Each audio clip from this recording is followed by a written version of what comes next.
Well, ladies and gentlemen, good evening and welcome to Hollywood Bets Kingsmead, where two fantastic teams will be taking each other on. It is the World Sports Betting Western Province team versus the Hollywood Bets Dolphins team. And with me in commentary tonight is Zane Buck. Zane, welcome. Your thoughts tonight on this fantastic fixture, the first one of this Cricket South Africa T20 challenge, and some fantastic players on display. What are your thoughts, Bucksy? Thank you, Christo. Thank you so much. Excited to be back at Hollywood Bet Stadium, Kingsmead, with you on commentary here. As you've mentioned, two fantastic cricket teams. I think the Dolphins are going to want a bit of revenge here, Mr. Iso, against the Western Province team. We all know what happened in that 4-day series. The last match at Newlands, the Dolphins heavily outplayed there. But I think back at home, looking forward to getting some revenge over this World Sports Betting Western Province team. Yeah, Bucksy, good point. And like I said earlier on, two fantastic cricket teams on display tonight. You can see the opening batters, David Benningham and Tony de Zorzi, two Proteas. They've just come back from the tour of New Zealand. Good to see them back in action. And I remember the last time we commentated in the 50-over competition, it was these two men that played beautifully for the World Sports Betting Western Province team, and so tonight we look forward to seeing how they're going to go. Opening the bowling is Pranellan Subrahin from the Old Fort End. Nice to see him back in the Dolphins colours. That's a good start by Pranellan Subrahin. Yes, nice to see him back playing for the Dolphins. Injured early on and missed the 50-over competition for the Dolphins. Made his way back into cricket in the 4-day stuff. Started the SA 20 in that first match for the Durban Super Giants, and then couldn't catch a game after that. But good to see him back in the white ball stuff for the Dolphins, and he's a big player for them, isn't he? Right, he's shown as an experienced player. Obviously, the injury, Bucksy, would have set the Dolphins back, but it's good to have him back in contention. It's always lovely to see the off spinner to the left-hander. That always makes for a good matchup. So we're looking forward to seeing what Subrahin has got up his sleeve. Subrahin and de Zorzi were teammates in that Durban Super Giants campaign. Oh, first ball down leg side. It's called a wide by umpire Bongani Jele, and that's 5 wides. Not a good way to start by Pranellan Subrahin, but teammates in the Durban Super Giants would have spent quite some time together.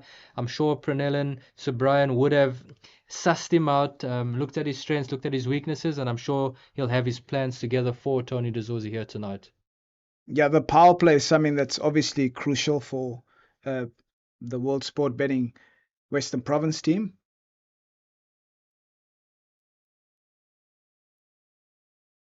Just talking about the power play, Bucksy, the Dolphins have opted for spin in this power play. That seems to have been their tactic throughout.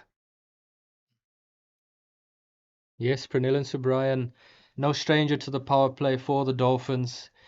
Good control of the new ball. Not a massive turnover of the ball, but deadly accurate.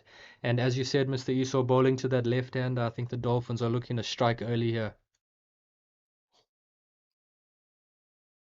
Yeah, we're obviously getting a feel of the pitch and the wicket. We see a tinge of green on it, but the Hollywood Bets Dolphins team have seemed to have gone with spin. They've got also Keshav Maharaj, their captain.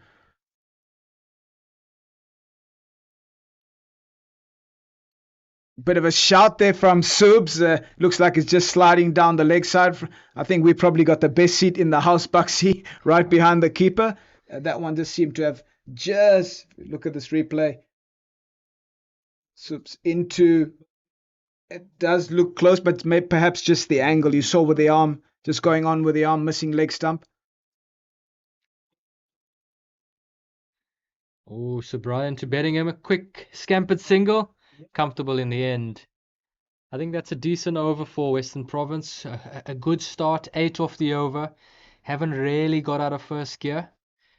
Just a wide there from Pranellan Subrahin, but otherwise he's been deadly accurate as we know him.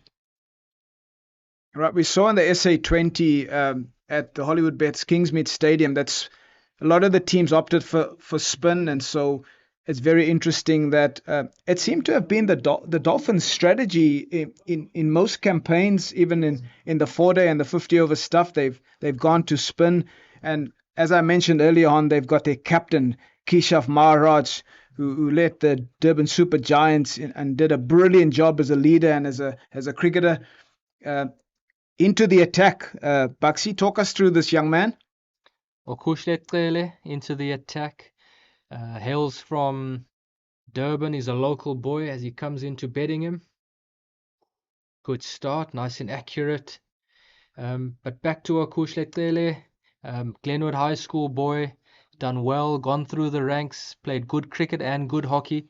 SA schools for both cricket and hockey, captain both cricket and hockey. Played a bit in KZN before moving up to the Titans for a couple of seasons, and it's his first season back since coming from the Titans, and he's done incredibly well for the Dolphins, hasn't he?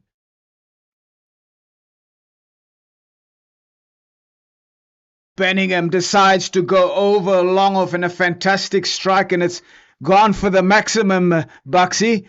Beautiful flow of hands from David Bedingham. He's having none of it. It's in the power play, only 2 out, and so he's taking full advantage of it.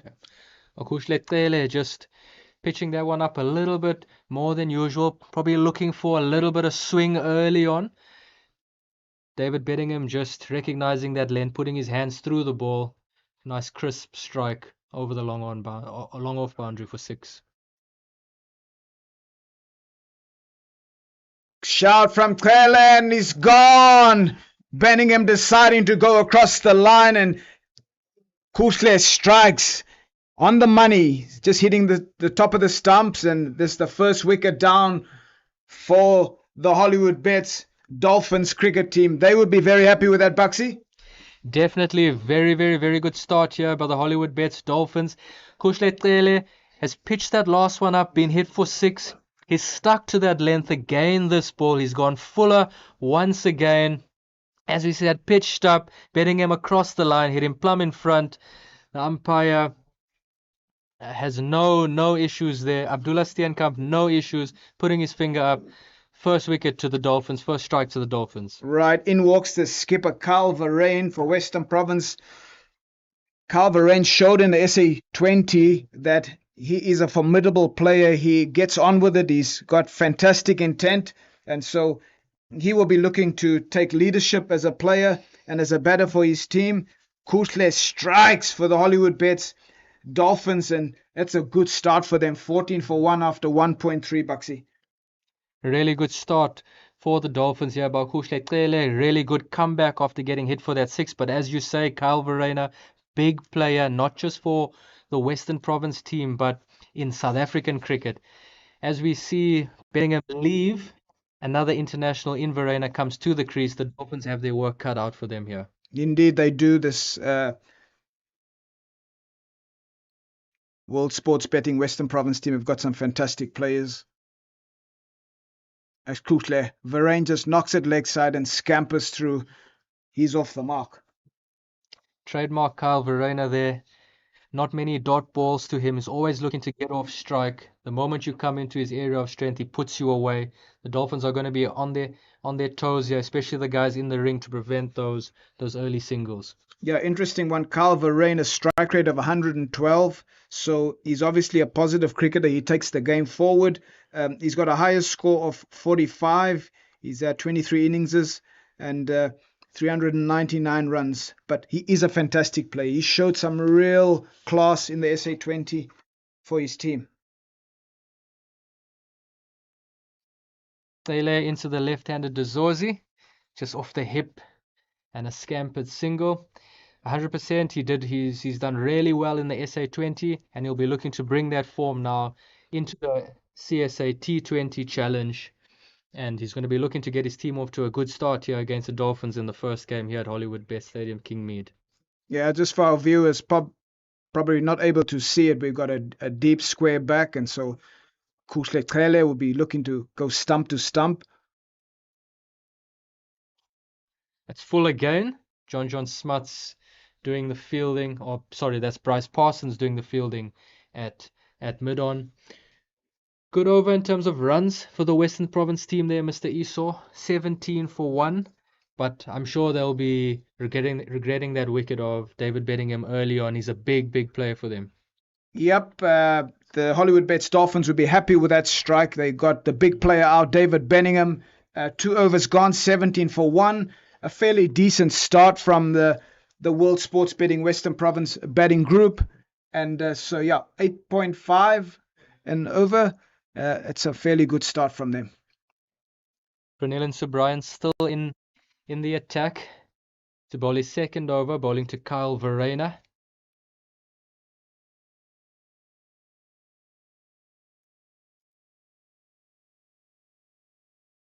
He's gone wicket to wicket again, and Verreynne's just knocked that through the mid-wicket area for 1. Subrian opting for the ring field in the offside, long on back, cow corner back. Sure, he's going to be targeting those stumps, getting the batters to play just across the line, and hopefully getting into the pads there. He's just checking his field, making sure everyone is in the area where he wants them. But you're quite right. He's looking to bowl stump to stump and wanting the players to hit across the line and hopefully trap them. Just fired that one into the stumps. DeZorzi up for the challenge, just knocking that one down to long off for 1. DeZorzi is going to bide his time here. Up front, he's going to get himself in. He's in with Kyle Verreynne, who, as you've mentioned, has got that strike rate of 112. He's going to make sure he gets that pressure off DeZorzi, but once DeZorzi's in, I'm sure he's going to be looking to capitalize. Yeah, good awareness. We generally find in power plays in T20 cricket, Buxy, the guys look to hit boundaries. They've had a look at Subrahin. They've obviously played against Subs a lot, and so just making sure they're knocking it around. And if he bowls a bad ball, I'm sure they'll be all over him. And so, yeah, just getting into the swing of things, getting a feel of the wicket. DeZorzi sweeps, and that's into the west stand for 6. Brilliant shot. Excellent shot by Tony DeZorzi. Here I was saying that he's biding his time, looking to get himself in, but he's just shuffled across the stumps there. Slog sweep. Bang over square leg as we see the replay. Across the stumps. Bangs just picked that up over that square leg into the west stand for 6. Excellent shot. Fantastic shot by Tony DeZorzi.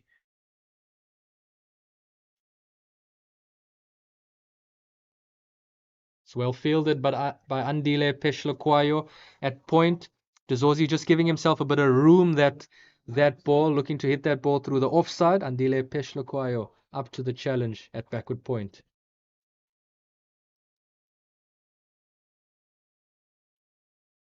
Again, just knocking that one to the mid wicket, and they go through for a single. Just looking at DeZorzi's stats, 24 innings, Buxy, 425 runs. His highest score, 70. So obviously, as we saw in that over, he has the ability to put the bowlers under pressure. It was a fantastic sort of slog sweep over square leg. And yeah, once again, another good over. 27 for 1 after 3. The World Sport Betting Western Province. And some touches of class there from DeZorzi, just getting himself outside the line and hitting that ball over the square leg area for a fantastic shot. Kushletele back into the attack for his second over, bowling at Tony DeZorzi.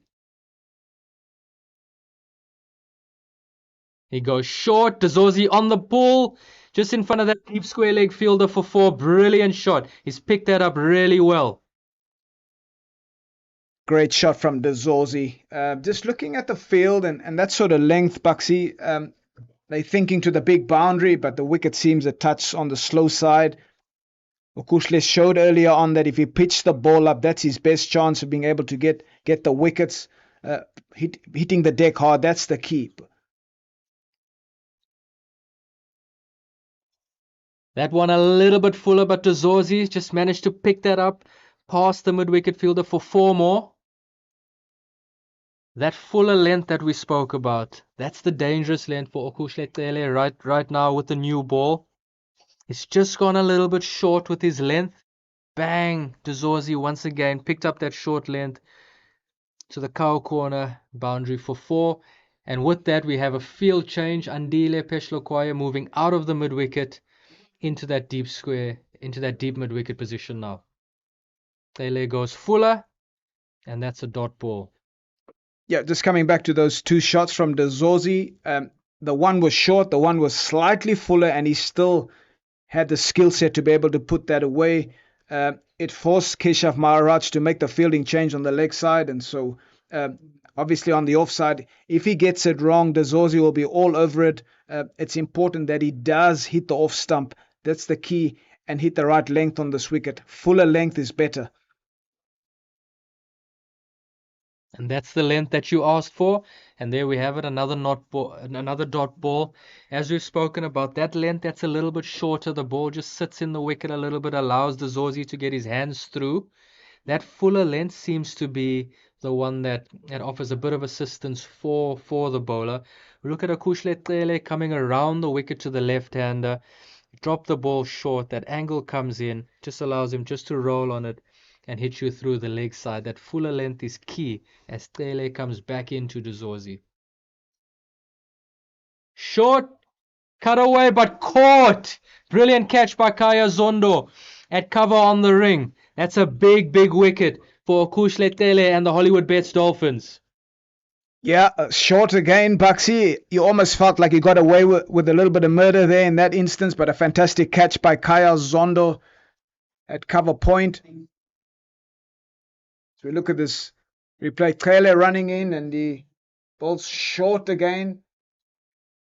And Dezorzi not able to get on top of the ball, and a fantastic catch by Kaya Zondo. 35 for 2 after 3.5. And in walks Jono Bird. Jono Bird, national captain in New Zealand, went over to New Zealand as a young man, never played for South Africa before, never captained a national team before. Jono Bird into the New Zealand arena and done well for South Africa. Did really well in that first innings with the ball. Got some starts in New Zealand, and I think did really well. But in he comes here, batting at number 4 for the World Sports Betting Western Province team. 2 wickets down, 35 runs on the board. Decent start for the World Sports Betting Western Province team in terms of runs, but the Dolphins with those 2 strikes I think have evened it out a bit there. Jono Bird has got to get the Western Province team here through the power play and then look to get through the innings to set up a big finish.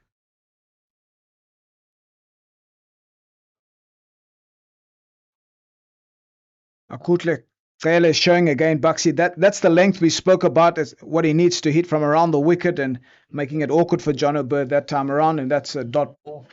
As we look at this wicket again, Tele into Tony Dezorzi. This one short, but a little bit more width outside the off stump, caught by Kaya Zondo at cover. I think that ball, yes, a little bit of extra bounce, but that field change by Keshav Maharaj, putting the deep mid wicket in as well as the deep square leg. Dezorzi is now forced to try and go through the offside rather to the shorter boundary, and just slightly mistiming that one with the extra bounce and caught at cover.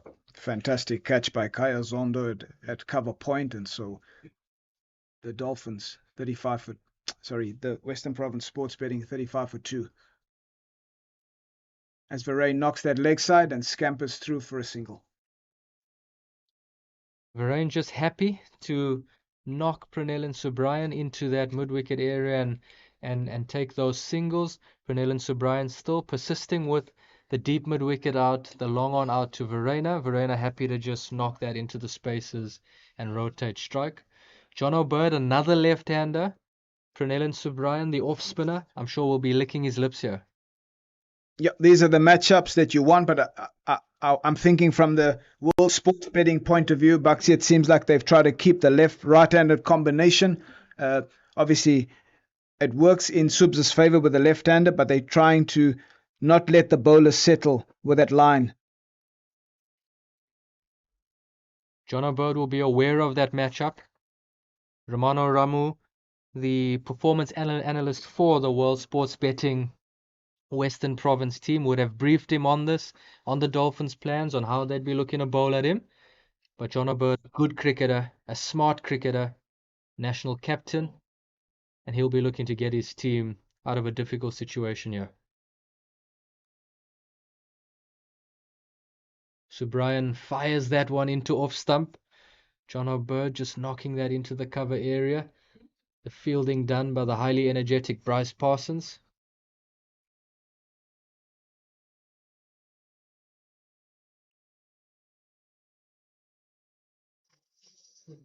These dots are valuable.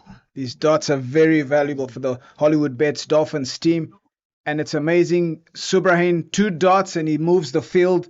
The offside field was up, but he's moving some men back to the deep mid-wicket area. He's bringing John Smuts up to come into the ring at square leg, and he's moving long off back. So they're thinking on their feet.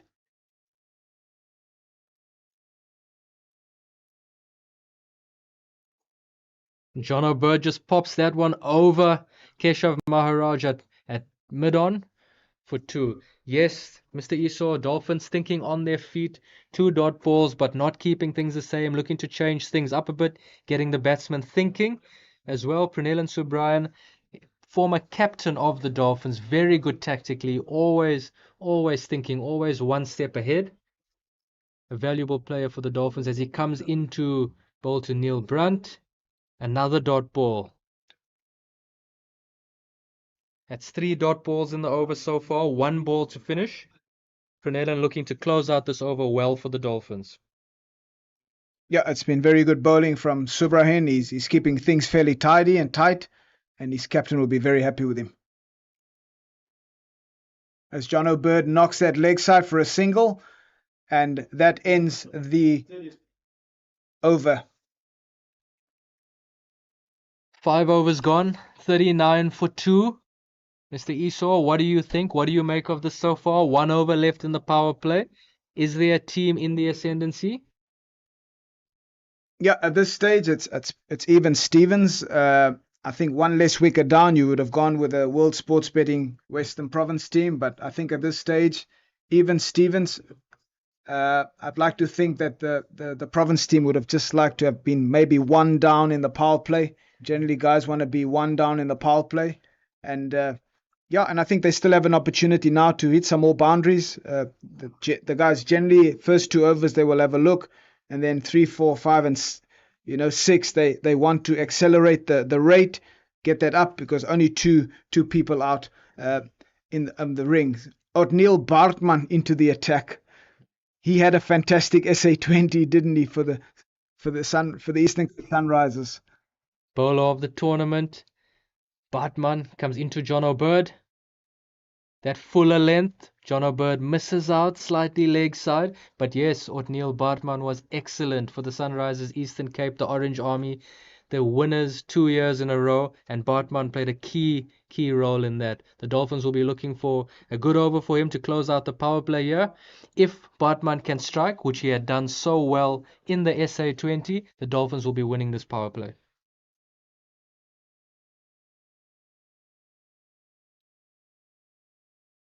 That fuller length once again driven. Parsons fields shy. Oh, just missing the stumps at the bowler's end. Scampered single, risky single, but no harm done. Yeah, if you look at this, John O'Bird, full bat, full face of the bat, and Bryce Parsons, quick release. That would have been very, very, very close if that was a direct hit. Just coming back to O'Neil Bartman, he bowled in a high pressure match. The Sunrisers, the Orange Army played against MI Cape Town, and I think he had 15 to defend of 6 balls, and in the end he did it for his team. At fuller length once again, Verena strikes that down the ground. It hit Bartman in the follow through, and that's still gone for 4. Wow, that was struck hard. For any young man watching any young batter, any cricketer, you watch this stroke from Kyle Verreynne. He presented the full face of the bat. And this is the thing about Kyle Verreynne. It's cricket shot, but it's got purpose, it's got intent to it, and he's got fantastic presence at the crease. That he does. When you just look at the way he manages himself at the crease, the way he walks around, he owns the crease. Fantastic presence as Bartman comes back into Verena. Beaten outside, the outside edge. Looks like a bit of a cutter, a bit of pace off early on. Verena just missing out on that one. The offside field is up. Mr. Esau, any bat through there. It's to the long boundary, but he's striking it well. Yeah, this is the thing with the power play. Make use of the opportunity to hit boundaries because after this over, the field will spread and four guys will be left in the ring. So this is the opportunity. They need to maximize this over.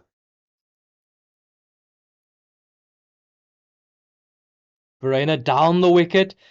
Bartman drags his length back, and Verena just good enough to knock that to mid-on for one. Just quality running between the wickets, Buxy, and as young players, the mid-off, mid-on areas can be tough places to field if you're not alert, if you're not anticipating the ball coming, and so just fantastic awareness by Carl Verheyen, knocking it to mid-on and setting off. Awesome to watch.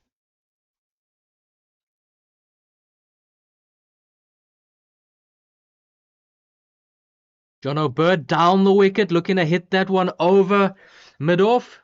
Thick outside edge there. That ball just scooped over the cover fielder for two. Power play done. 47 for two after 6 overs. If you were in the World Sports Betting Western Province camp right now, Mr. Esau, how would you feel? Yeah, I think after that over, I said before the over, Buxy, I think they'll be very happy. World Sports Betting Western Province will be happy with that over, happy with this power play, 47 for 2 after 6. This is a good platform. They can really work from here. And as we move into the next phase, obviously 4 in the ring, 5 will go back. And it's going to be lots of running, a lot of rotation, looking to hit the sweepers, and obviously setting it up for that final blast at the back end where some of their bigger hitters can come in and really hit the ball over the boundary. So, yeah, good start by them. They'd be very happy. They also have their captain at the crease, and so he'll be looking to lead from the front. Into the attack is Andile Petlokwayo. Andile Petlokwayo replacing Pranelin Subrayan. Andile Petlokwayo doing so well for the Paarl Royals in that SA20 as he comes into Kyle Verena. Beaten outside the off stump once again. Petlokwayo, his strength is those change of pace deliveries, the off cutter, the back of the hand. He's got that ball that just wobbles. Very, very good bowler, lots of variation, lots of energy at the crease, really takes it to the batters as well, and really experienced in this format, but bowling to a very good batsman in Verena. Verena just shimmy down the wicket, hits that one over the long off area for 6. Bongani Jele, the umpire, signals 6. It is to the smaller boundary, but wow, what a good shot. What a fantastic shot as we look at it. Carl Verheyen dances up the wicket and hits that over long for a fantastic boundary. He seems just to have the presence about him as a captain. He's owning the space out there, and you can see he's come to play tonight, hasn't he? He sure has. We speak about that presence. He really is taking it to the batters. Not happy just to stay in his crease. We see him walking down the wicket, shimming down, as you say there, dancing down. When the ball's in his area, happy to go over the top. But we've seen him as well when the bowlers change his length, just down the wicket, knock that into space and looks to run hard. I think the important thing is here is put Andile Petlokwayo under pressure right at the start of the over. Andile is going to have to pull this one back.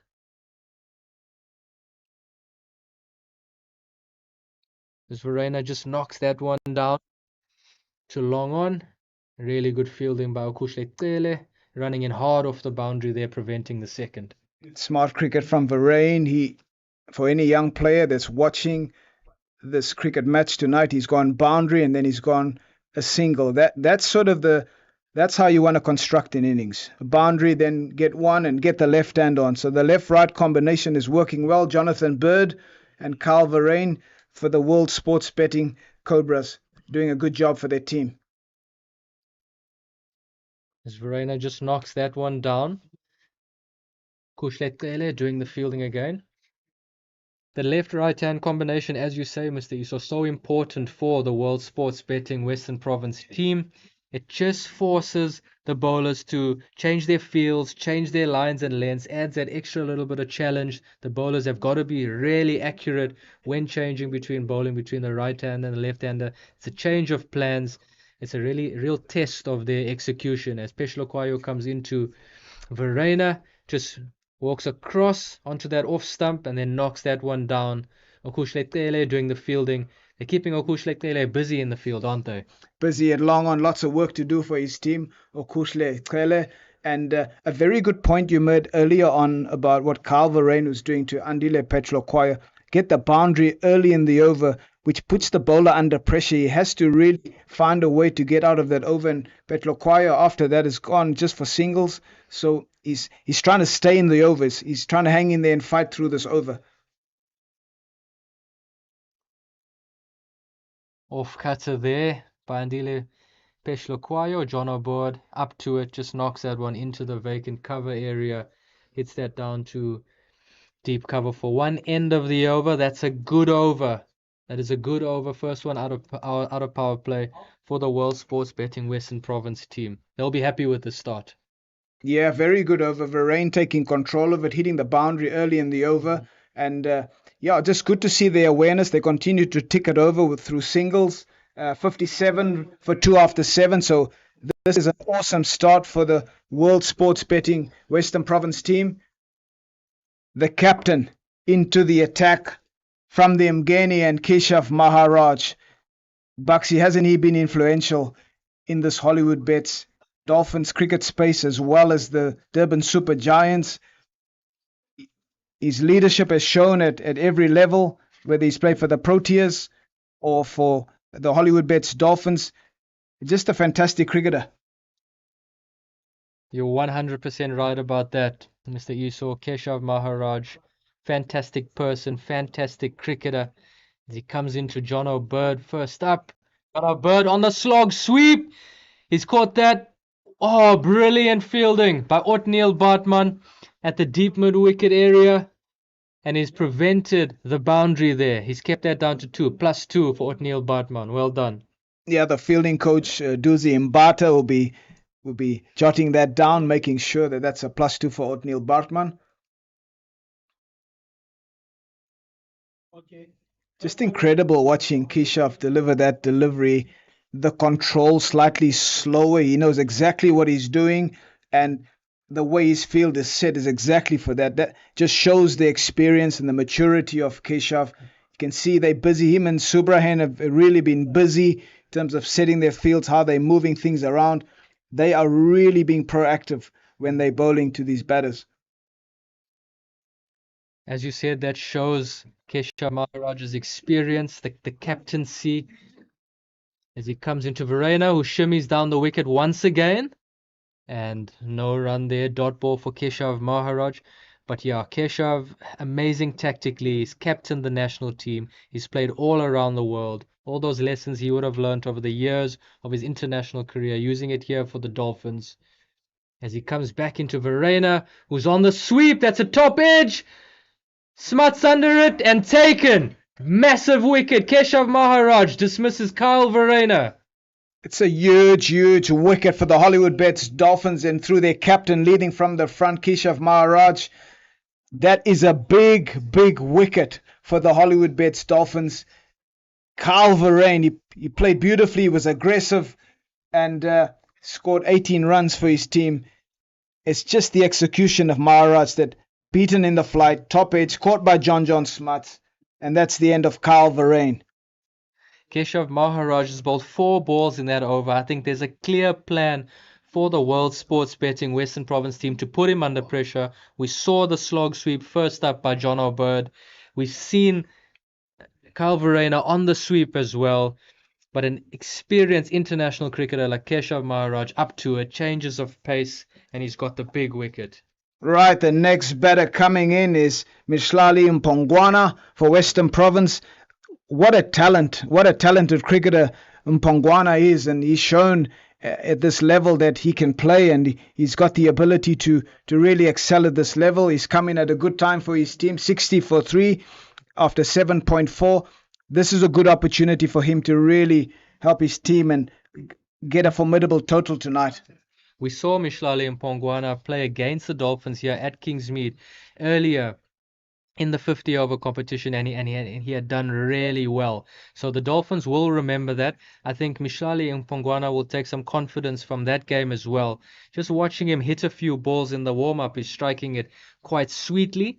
This is a little bit different to the warm-up, though. He's going to need to apply himself. He's going to need to get himself in here and hopefully finish the innings for the World Sports Betting Western Provinces. Keshav Maharaj comes in, dot ball first up. Yeah, these dots is precious for the Hollywoodbets Dolphins team through their captain Maharaj.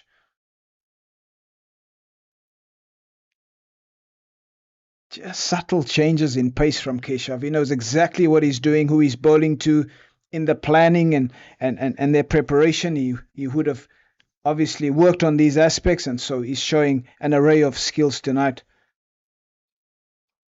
100% for any young spinner watching this, just watching Keshav Maharaj go about his business, just that change of pace. He's a finger spinner, isn't going to offer too much in terms of turn, but he's deadly accurate, and he's using that change of angle and change of pace to his I've lost up to his advantage.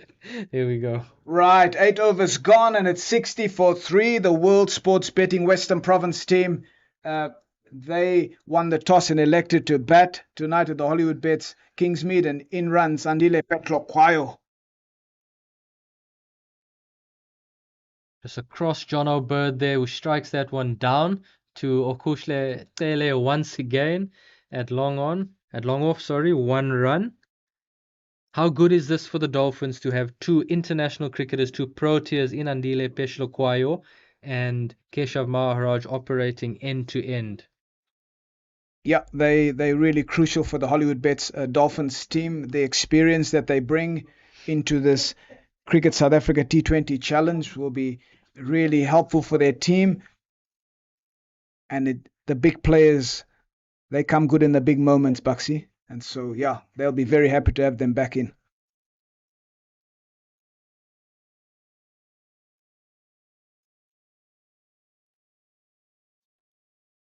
Pace on that time from Andile Petlokwayo, just firing that one into the stumps. Mishlali Mpongwana just getting the thick outside edge there. One just behind the point fielder. Andile Petlokwayo has a knack of taking wickets, Mr. Esau. And I'm sure the Dolphins are going to look for him to strike here again. If the Dolphins can go bang, bang, I think the Western Province team under a bit of pressure here. Yeah, just looking at the bounce from that side towards the Mgeni, and it seems to stay a little bit low, and so you got to play straight. Petlokwayo just pace off that time, rolling his fingers across the seam, and that is a single to the long off boundary. One for Jonathan Bird. Romano Ramu, the World Sports Betting Western Province analyst, would have taken the Western Province batters through Andile Petlokwayo, all his variations. I think those batters will be expecting those cutters. They'll be expecting the change-ups. What Jono Bird has done so well so far, he's just waited on the ball, played it really late, and hit that ball down the ground. He's just rotating strike. As Petlokwayo comes into Mpongwana, short this time, pace off as well, but short. Mpongwana decides to come down the wicket. He's missed out on that one. So it shows you the skill set of Andile Petlokwayo. He saw the batsman come down. He bowled it in short, and that is a fantastic dot for him and his team. Again, the field changes. We've picked up a pattern in the Hollywoodbets Dolphins strategy tonight, Zane, that they don't allow the field to stay for 6 balls. There's constant change, constant communication from them. And for people who are watching, that is a good aspect to learn from. Inside edge, Andile Petlokwayo, not a happy camper. That's missed the leg stump. Mishlali Mpongwana has picked up 4 runs there, 4 valuable runs for him and his team. Petlokwayo not happy at all. I think he's beaten the batter there, just hasn't got the reward. Yeah, it's beaten him all ends up, and that inside edge goes down to the fine leg boundary for a boundary. Unfortunate, but that's how the game of T20 goes, the short game. Batters are looking to hit, and obviously that was just one of those ones that got an inside edge and went down for a boundary. Field change. Kaya Zondo up to short third, and someone's gone back on the leg side boundary. Kata, another one, beaten in Pongwana just outside the off stump. Good finish to the over from Andile Peshlokwaya. I think that's been a really good over from him. Barring the inside edge that's gone for 4, he's really executed his skill set really well there. Right, 9 overs completed and the score 67 for 3. The Hollywoodbets Dolphins would be very happy with that over. It didn't go for too much. And so, again, with Keshav bowling with Petlokwayo, it could be a period where the Hollywoodbets Dolphins are trying to apply pressure onto the World Sports Betting Western Province team. So, yeah, very interesting. Obviously, Keshav is the left-arm spinner to Mpongwana. And then, Petlokwayo seemed to have found a good length, and he's rolling his fingers across the ball as well. Keshav Maharaj short this time. Picked up really nicely by John O'Bird. That's over the deep square leg area. That's 6 runs. Good start to the over. We spoke about that. The Western Province batters just early in the over looking to strike that boundary, looking to put the Dolphins bowlers under pressure as we see Maharaj come in short this time. Really good pickup by John O'Bird. And that's another good start to the over for the Western Province team. The Dolphins had done really well there, as you said, Mr. Esau, just bringing that run rate down, 8.1 after the power play. They brought it down to 7.4. And then just with that shot, bit of release on pressure, that run rate's back up to 8 runs and over, where I think Province would be happy.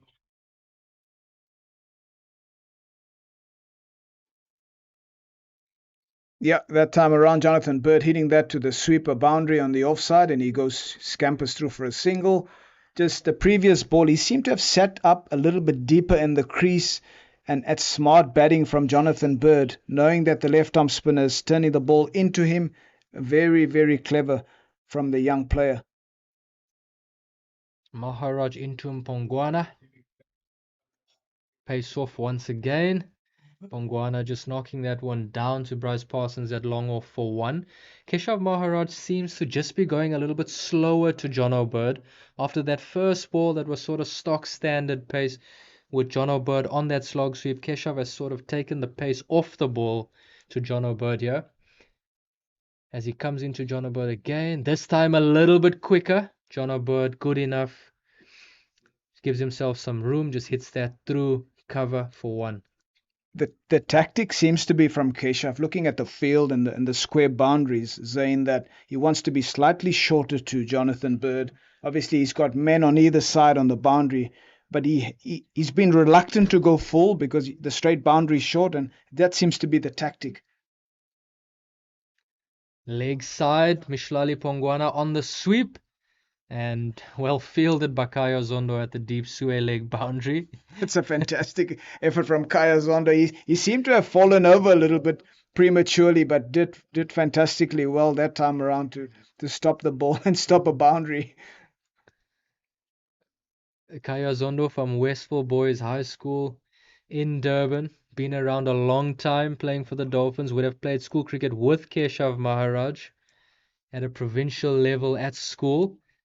And they've played many games together for the Dolphins and for South Africa. Yeah, Kaya, very experienced player. He's been on the circuit for a very long time and he's still enjoying cricket, and it's good to see that he's still wanting to give back to the game and still enjoying the wonderful game of cricket.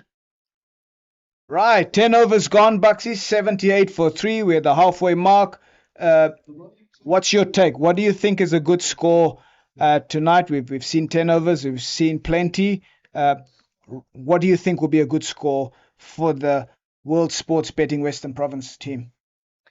I think the World Sports Betting Western Province team would be okay with where they are right now. I think they'd like to keep that rate over the 8 run and over. I think you've got to be getting 160 plus here at Hollywoodbets Stadium Kingsmead, especially with the solid batting lineup of the Dolphins playing here at home. So I think they'd be okay with 7.8 runs and over right now, but know that they've got to get over that 160 mark to put the Dolphins under a bit of pressure here in that chase. As John O'Bird comes down the wicket, knocks that one down to long on, down for 1. We've seen a bowling change here. Pranil and Subrayan back into the attack again from the Amgeni end. Yeah, Buxy, and some good running there from Mshlali Mpongwana as they go through for 2 runs. Jonathan Bird has shown that he wants to hit down the ground. If we look at the field, long off back, long on back, which allows him to hit the ball over Subrahin's head. And that seems to be the tactic from Jonathan Bird in terms of putting some sort of pressure on Subrahin, who's been very, very good for the Hollywoodbets Dolphins cricket team. So Brian into John O'Bird quicker this time, just darting that one into the stumps. John O'Bird just finessing that one through to the cow corner fielder. Bryce Parsons once again doing a good job in the field. I think Pranil and Subrian back into the attack here to strike, especially bowling to John O'Bird here, the off spinner to the left-hander, looking to take another wicket for the Dolphins. He knows if he's able to take a wicket with him here, Western Province under massive pressure to finish this game well with the tail. As Pranil and Subrian goes back into Mshlali Mpongwana. That one again just darted in. Mshlali Mpongwana just getting bad on that, hitting that through to deep cover. Bryce Parsons once again. Pranil and Subrian bowling to John O'Bird here. He's the man that he wants to bowl at. This is the big wicket for Pranil and Subrian here. Yeah, this is the matchup that Hollywoodbets want. They want the off spinner to the left-hander, and they'll be looking for Subrahin to be strike and get another wicket for them. Jonathan Bird knocks that to the deep mid-wicket area. It's fielded by Bryce Parsons. The importance of spin bowling, I saw in the previous over, Keshav Maharaj was aggressive. He put a slip in. It's just incredible, the confidence from Maharaj as well as Subrahin in terms of having an attacking mindset when it comes to spin. And that's so good to see from these cricketers. Things have changed over the last few years here at Kingsmead. I think the soul of the Dolphins team really has been spin. There's been some good spinners come out of here, as we see Pranil and Subrian bowling at the moment. Keshav Maharaj, John Smuts, who we haven't seen bowl today, but he's been influential. Bryce Parsons, another left-arm spinner, and the other left-arm spinner that's currently playing for the Northwest Dragons, that's left the Dolphins, Clifton, old boy. He's done really well here for the Dolphins, and now playing for the Northwest Dragons. The soul of this Dolphins team is spin, and the wickets are taking spin, and spin has really done the trick for the Dolphins. Yeah, end of the 11th over, Zayn, and 85 for 3. Subrahin, his 4 overs went for 28. He'd be very satisfied with that effort, and a fantastic spell from Subrahin in this match tonight. Keshav Maharaj still in the attack from the Amgheni end. Comes down the wicket. One hand off the bat. Oh, and it's gone all the way. John O'Bird all the way for 6, just wide of long on. Good effort in the field by Bryce Parsons. Unfortunately, couldn't hold on to that. Couldn't keep it in the field. That's 6 runs. Another boundary in the first ball of an over for the Western Province team, putting the Dolphins bowlers under pressure from the start of the over.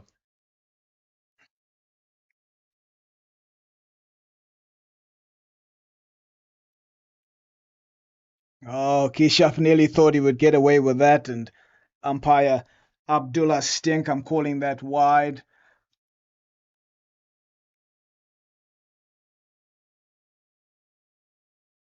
But quicker this time from Keshav.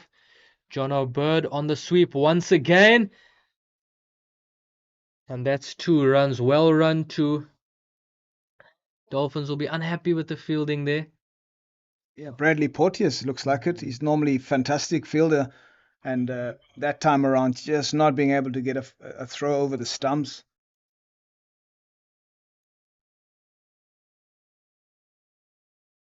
Yeah, Jonathan Bird hits that to the offside and goes through for a single. Keshav just mixing his pace up in this over, Zayn. Very mindful that he doesn't want to give the left-hander Jonathan Bird too much flight to get under him, and so he's really playing with his pace, wanting him to sort of hit that back of a length just not full enough and hit him off there as he bowls, and the dot ball. Mpongwana just feeling his way into this innings. It's a little bit quicker through the air there by Keshav Maharaj. Seems to be going a little bit quicker to Mishlali Mpongwana as he comes in once again. That time slower. Mishlali Mpongwana goes across the line. That's bounced just shy of Jason Smith, who puts in the effort but unfortunately isn't able to prevent the boundary. This is a big over for the World Sports Betting Western Province team, taking Keshav Maharaj, the Dolphins captain, down. Yeah, Mpongwana lining this up as we look at it, and he comes down the wicket and hits across the line towards deep mid wicket, and just unfortunate for Jason Smith that the ball bounced in front of him. As Maharaj bowls again, chance for a run out? No. Just looking at Jonathan Bird, he's 36 of 26, Zane, and Mpongwana getting into his innings, 13 of 13. That's the end of the 12th over, 99 for 3. That was a good over for the World Sports Betting Western Province team. A very good over. Keshav Maharaj, as we've said, has bowled 2 decent overs. First up, he's given himself the third. Western Province have come hard at him that over. He's bowled 3 overs now, 1 for 28. They're putting the captain under pressure. Keshav won't be happy. We've seen that in his body language the last over. He's a big player. He knows he's got to do well for the Dolphins. The World Sports Betting Western Province team have betted really well against him here. And that rate just steadily climbing, 8.3 to the over now. Western Province on 99 for 3 after 12 overs, setting themselves up for that big finish. We have a change of bowler now at the Old Fort End. Otniel Bartman changing ends back into the attack. In he comes to John O'Bird. Beaten. Buxy deceptively quick as he runs in. He's that sort of banging it into the wicket type of bowler. And Jonathan Bird very late on that as the angle came back into him. Just Otniel Bartman, unpredictable, isn't he? He definitely is. Good run up, good rhythm in the run, gets quickly through the crease. Just that angle around the wicket, back into the left-hander. As he comes back into John O'Bird, bustles through the crease again, same line. John O'Bird that time just getting into line a little bit better. Just knocking that one into the leg side. Oh. Dolphins a little bit sloppy in the field here. Yeah, the player's just not aware as the ball went in to the boundary, and the throw was done by Jason Smith, and the backup was missed by Kaya Zondo. So just the concept of when there's movement on one side of the field, when the ball goes to the offside, the fielders on the leg side have to expect the ball. They have to be ready. So to back up in case, in that case, the ball was thrown wildly across the pitch. And just a bit sloppy from the Hollywoodbets Dolphins team that time around. You made a point earlier, Mr. Esau, just based on the running of the Western Province batters, the pressure that they're looking to put on the Dolphins fielder. Oftentimes that pressure that they put on the fielder creates these mistakes in the field as Bartman comes back into Mpongwana, strikes the ball hard into the table. Well fielded this time by Kaya Zondo at point. He made up for the previous mishap in the field. That's fantastic fielding from Kaya Zondo. Yeah, just looking at the field, backward point, extra cover, mid-off, and a short fine leg, and so open spaces on the leg side for the batters to knock it leg side and try and scamper for 2. And obviously, if the ball is pitched up through extra cover, there's a definite boundary on the off. As I say, that fine leg goes back and mid-on comes up. And so, there's an opportunity to hit straight back down past the bowler. Short this time, had to go short because of the change in field. Mishlali Mpongwana just pulling that one away to cow corner for 1. As you said earlier, Mr. Esau, the Dolphins just not happy to keep things the same, constantly changing things in the field, constantly keeping the World Sports Betting Western Province batters on their toes, keeping them thinking. I really like this approach by the Dolphins. It's a proactive approach, something we didn't see in the 50-over campaign. They've been so much better at it today. Short. It's got the toe in there, John O'Bird, and that's just 1 run. Otniel Bartman would be happy with that. He's bowled a decent over so far. He needs to finish well. Yeah, it's all about closing the over out, not so. You find with young bowlers, if they're watching, they will bowl 4, 5 dots, Buxy, and then the last ball of the over, generally in school cricket, would go for a boundary. That is something that the coaches who are listening in tonight need to work on with the young bowlers. We need to get out of the over. We need to teach them just to Just such fantastic bowling from O'Neill Bartman. The key with him is watching the batter, is watching the feet of the batter, what the batter wants to do. And it's very clever bowling. Then he responds accordingly. He's banged it into the wicket. Mpongwana, tall batter. This was an awkward height, and that's a fantastic way. That's exactly how you want to close an over out. O'Neill Bartman showing his class there and experience to finish that over. The Dolphins will be happy with that over.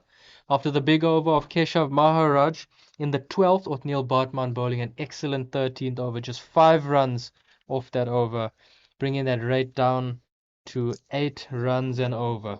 Right, we have a change of bowling from the Mgeni and Zain. It is Bradley Porteous. He's coming into the attack for the Hollywoodbets Dolphins team. He generally from the 50 over stuff, he bowls some cutters. He also has the ability to push one through, a little bit skiddy type bowler. So yeah, Keshav, just looking at the field, leg side, we've got long on, we've got deep mid wicket, and we've got deep square and fine leg up. So it's into the pads. It's going to have to be predominantly leg side. Oh, and he's nicked him off first ball. As you said, Bryce Parsons, just that bustling cricketer, that hard-working cricketer, runs through, gets through the crease. John O'Bird looking to go into that leg side towards the long boundary, looking to put Bryce Parsons under the pump from the start. Sorry, my mistake on that one. Jonathan Bird looking to put Brad Porteous, under the pump from the start. Attacking shot, aggressive shot up front, nicks him off. And John O'Bird, the batter who was set 40 in 40 minutes, 2 sixes, out. Yeah, Porteous, top of off stump, and he nicks him off. And so I want to say, out of picture, Keshav Maharaj, an astute brain. He's forcing Jonathan Bird to want to hit the ball to the leg side, and it's exactly what happened. A fantastic delivery, first up from Bradley Porteous, and that brought about the wicket. But very clever thinking by Maharaj, and so hats off to them as a combination, him and Bradley Porteous. The next batter that's in is Kyle Simmons, Buxy, a Durban boy. Local boy, played a lot of cricket here early on before moving out to the Western Province area. Did the damage in the 4-day game against the Dolphins. Did the damage, 7 wickets. And the Dolphins will remember that. Brad Porteous looking to strike again, bang bang here for the Dolphins, looking to get a bit of revenge on the local boy, Kyle Simmons. Kyle Simmons, lots of good energy about him, played lots of good cricket, played for South Africa A. Really good bowler. Can he do a job with the bat here? As he just knocks that one into mid-wicket for 1. It's been a really good start by Brad Porteous. Yeah, but a hustle and bustle from Bradley Porteous as he... If we look at this again, the wicket, Porteous, his very first delivery, a fantastic line and length, as we would call it, and a good catch by Grant Rulofsson. Good to see him back into this Hollywoodbets Dolphins cricket team. He's been out of it for a while now, I have to say, and so really good to see him back behind the stumps and back into this team. Porteous into Mpongwana, the senior man now. Porteous goes full, looking for that Yorker. Mpongwana just getting that one out. Bryce Parsons doing the fielding. Yes, Grant Rulofsson back into the mix. Started in the 50-over campaign. Bit of a rough start, dropped from the team. Didn't feature at all in the 4-day stuff for the Hollywoodbets Dolphins, but back into the team in the CSA T20 challenge. As Porteous into Simmons, short, pulled away. Fielding done by O'Neill Bartman. It's been an excellent start here from Bradley Porteous. Yeah, Buxy, just something for us to perhaps just think about or chat a little bit about is that the World Sports Betting Western Province team, they haven't really had that dominant partnership to be able to take this game away from the Hollywoodbets Dolphins team. Every time, if you look at their scoreboard, 16, 18, there's been a couple of starts from them, and Pongwana plays a beautiful shot out to the sweeper boundary. They just haven't had that dominant player to come in and take the game away from the Hollywoodbets Dolphins team. And stop start, and that's an important concept in T20 cricket. You want a player to come in and really take the game away from the opposition. So hopefully one of these two can do that. Pongwana, after that shot, what a beautiful cricket shot to the sweeper boundary. Tall lad, long levers. Hopefully he can do it for the World Sports Betting Western Province team. One ball to finish. We spoke about getting out of the over. How does Brad Porteous finish? He's gone full again. And Kyle Simmons just knocking that one to Keshav Maharaj at mid-off for one. That is a brilliant over for Bradley Porteous, a brilliant start, an excellent over for the Hollywoodbets Dolphins. But Otniel Bartman going for 5 runs in his over, Brad Porteous going for 5 runs in his over with the wicket. That's 2 overs, 1 for 10. The Dolphins just bringing that run rate back down. Current run rate 7.8 runs to the over. As you said, Mr. Esau, we haven't had that partnership. I think in T20 cricket, you are looking for that one man who catches fire. If he gets a big score, you can still get into a really good position with the bat. I think the Western Province team would have been hoping that John O'Bird would have been that man. He got to 40. He was looking really good. Yep. Unfortunately, just lost the wicket. The Dolphins definitely in the pound seat here. Okuhle Cele back into the attack from the forward end. He did really well. He picked up 2 wickets early on in that power play. He's back. He'll be looking to strike again. We spoke about the proactive captaincy from Keshav Maharaj and the changes in the field as well as changes in bowlers as Tele comes into Kyle Simmons. That's a dot ball. But Keshav Maharaj just been so good throughout the SA 20 as well as now here today, just rotating his bowlers. Bowlers are bowling 1 over spells, but understanding their roles nice and clear on them and just keeping things changing all the time in the field with the bowlers, keeping the Western Province batters on their feet, keeping them thinking.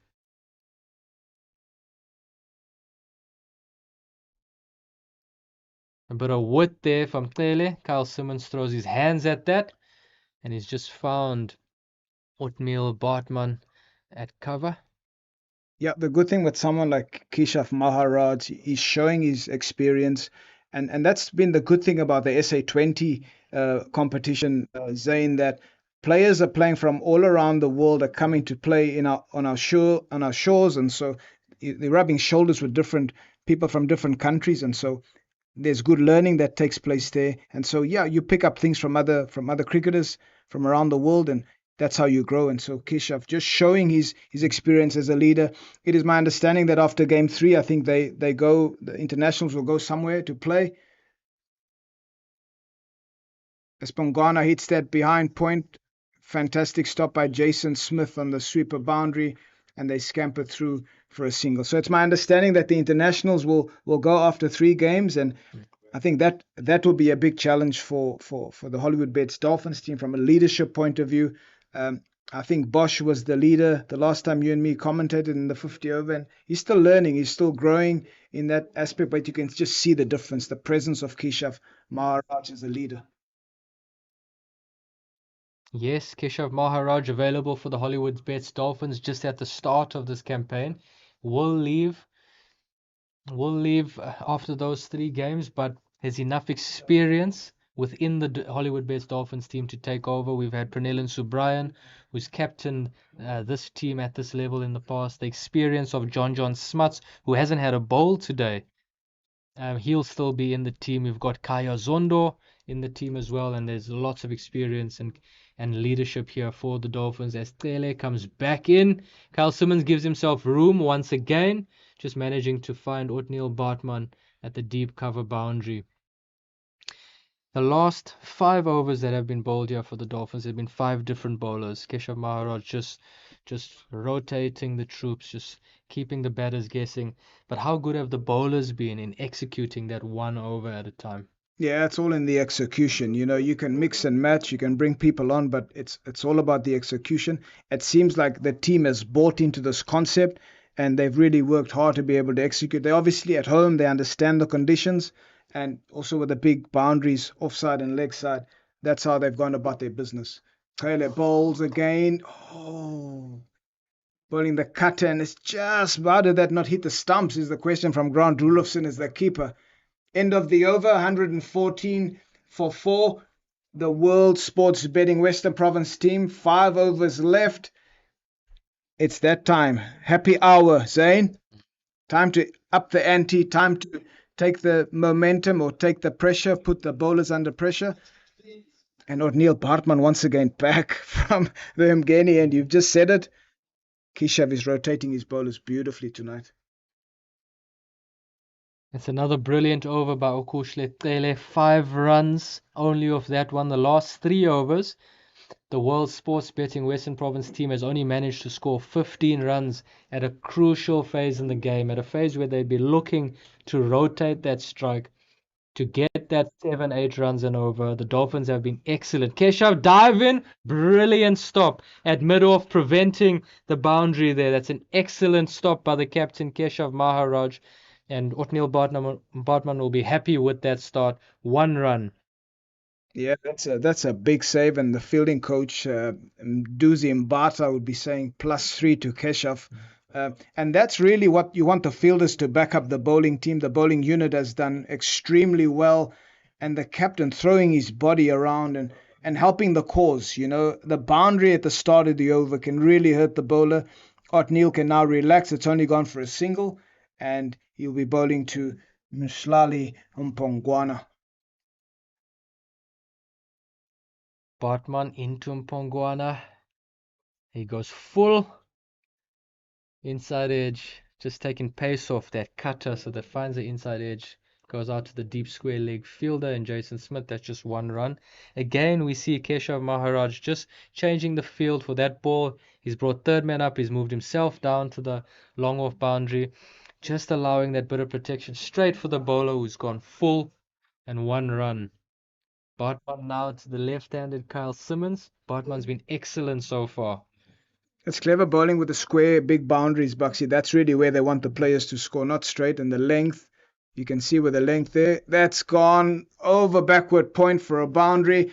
Almost if you look at the field, too much width off it. He's only really got sweeper on the offside and third man, but on the leg side, he's got more. He's got long on, deep mid wicket, and deep square. So I think that time around, if you look at this, Bartman to Simmons, just too much width, and Simmons also gave himself a little bit more width and slapped that over point for a boundary. Good shot. Bartman's going to have to be clever here with his line. Simmons is going to look to give himself that room outside the leg stump to target that short boundary offside. Bartman's going to have to be aware about it. We spoke about his awareness. He watches the batter. Simmons gives himself room again. Bartman follows him this time. He's just managed to pull that out to the cow corner fielder for 1. Good recovery there from Bartman. He's watched Simmons. Simmons looking for that room once again, and Bartman just following him. Excellent delivery there. Excellent comeback. Yeah, and Bartman also shows that he can handle the pressure. I mentioned earlier on that game in Cape Town at Newlands where it was extreme pressure on this young man to deliver for the Orange Army, and he was able to do that under pressure. He was swamped by his teammates afterwards, and from those situations and those pressure moments, you can only grow, and that was fantastic. Hats off to him. He's gone a little bit straighter this time. Pongwana has just managed to pop that into the leg side. Keshav Maharaj doing the fielding. But 2 runs, that's a valuable 2 for Mishlali and Pongwana. This is turning out to be a good over for the World Sports Betting Western Province team. Picked up their first boundary in a long while in this over, and then just managing to rotate strike to accumulate runs in the over. Bartman's going to need to finish well here so far. It's gone for 9 in the over. Can he bowl a dot to close out the over? Short, top edge this time. John Smuts under it and out. Big wicket, brilliant wicket. Just as Mishlali Mpongwana was about to get going, Bartman has pulled one back, caught caught the top edge and caught by John Smuts at extra cover. Yeah, Mpongwana was about to get going, 22 of 23, and again O'Neil Bartman showing experience, showing the ability to read the batter and knowing which ball to execute. That is the important thing in this dismissal, and a fantastic catch by John Smuts as we look at this replay. Fingers up, and he's taken it, and celebration from the Hollywoodbets Dolphins cricket team. 123 for 5, 16 overs. Just seems like the World Sports Betting Western Province team just losing a little bit of that momentum at the back end of a T20 game. You want to be building up momentum, finish hitting boundaries, really getting the big overs, 15 runs and over. That's really what you're aiming for, 15 to 20 runs and over at the back end, and so that you can have that score 160, 170 to defend at Hollywoodbets Kingsmead. They're just getting going, aren't they? The batters are coming in, they're just getting going, and at that time where they decide to go, they lose a wicket. I think the Dolphins have done that really well this evening. We've spoken about Keshav Maharaj just rotating his bowlers so well, but every time he's brought a new bowler on, they've managed to execute, but also they've had a knack of just picking up that wicket at crucial times. So the Western Province batters haven't been able to put that partnership on the board, and that's just helping the Dolphins to stem the flow of runs. They rate 7.7 runs and over.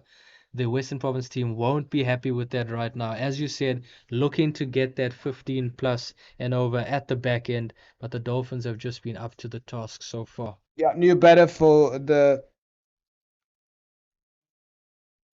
World Sports Betting Western Province is Abdullah Bayumi, a young player. We saw him in the 50-over competition. He's a fantastic talent. He hits the ball, and he will be looking to be that impetus that the World Sports Betting Western Province team needs. Lovely young player. Yes, indeed. Lovely young player he is. We saw him bat in that 50-over match against the Dolphins here at Hollywoodbets Stadium, Kingsmead. He batted brilliantly. Most importantly, he finished the innings in that game. Can he finish the innings again today? As Taylor into Simmons. And that run-out opportunity, or was it for Brad Porteous? Yeah, in T20 cricket, you want to hold the ball, Bucksy. You don't really want to be giving extra runs away. Those are soft runs from, I think it's Brad Porteous in that instance. Hold the ball, take the dot, and move on. Kushtele just been really good at changing his pace in his spell so far. He's bowled a really good spell. He's really been an asset to the Dolphins since returning from the Titans. He's going to need to finish well here for the Dolphins. Abdullah Bayumi, we saw what he can do earlier on. Good finisher at that time where he needs to finish. Batting against the experienced Okush Letele. They would have done their analysis on the young player. They would have their plans for him. We see Keshav Maharaj just talking to Okush Letele there, making a change in the field. Fine leg goes back, mid-wicket up. Tele is going to have to go fuller and straighter here. He's got that fuller length beaten outside the off stump by Okush Letele. Yeah, Bayumi, if you look at how he's setting up in his crease, Bucksy, he's setting up deep. He wants to get under the ball. He's thinking straight down the ground. With mid-wicket up, Brad Porteous, there's also an opportunity to hit it over mid-wicket. So Bayumi has worked out that where he wants to hit, and that's why he's setting himself deep in the crease to try and get under Kushle Tlele. Tlele into Bayumi. Drives. And that's gone through to the deep cover fielder, Bryce Parsons. Just one run there. Bayumi setting, as you said, setting deep in the crease, but also really low. Anything that he can get under, he's going to look to go over the top, over that short boundary into that west stand. Yeah, he's got power. He hits the ball beautifully, and he wants to come and be the difference tonight for his team. Klele runs into Simmons. Short this time. The ball's skied. It's up in the air. Bit of miscommunication from the Dolphins fielders there. Three of them converge on the ball. Tele himself, Jason Smith, coming off that deep square leg boundary. Andile Peshlokwayo at 45. No one knows whose it is. Here we go with the replay.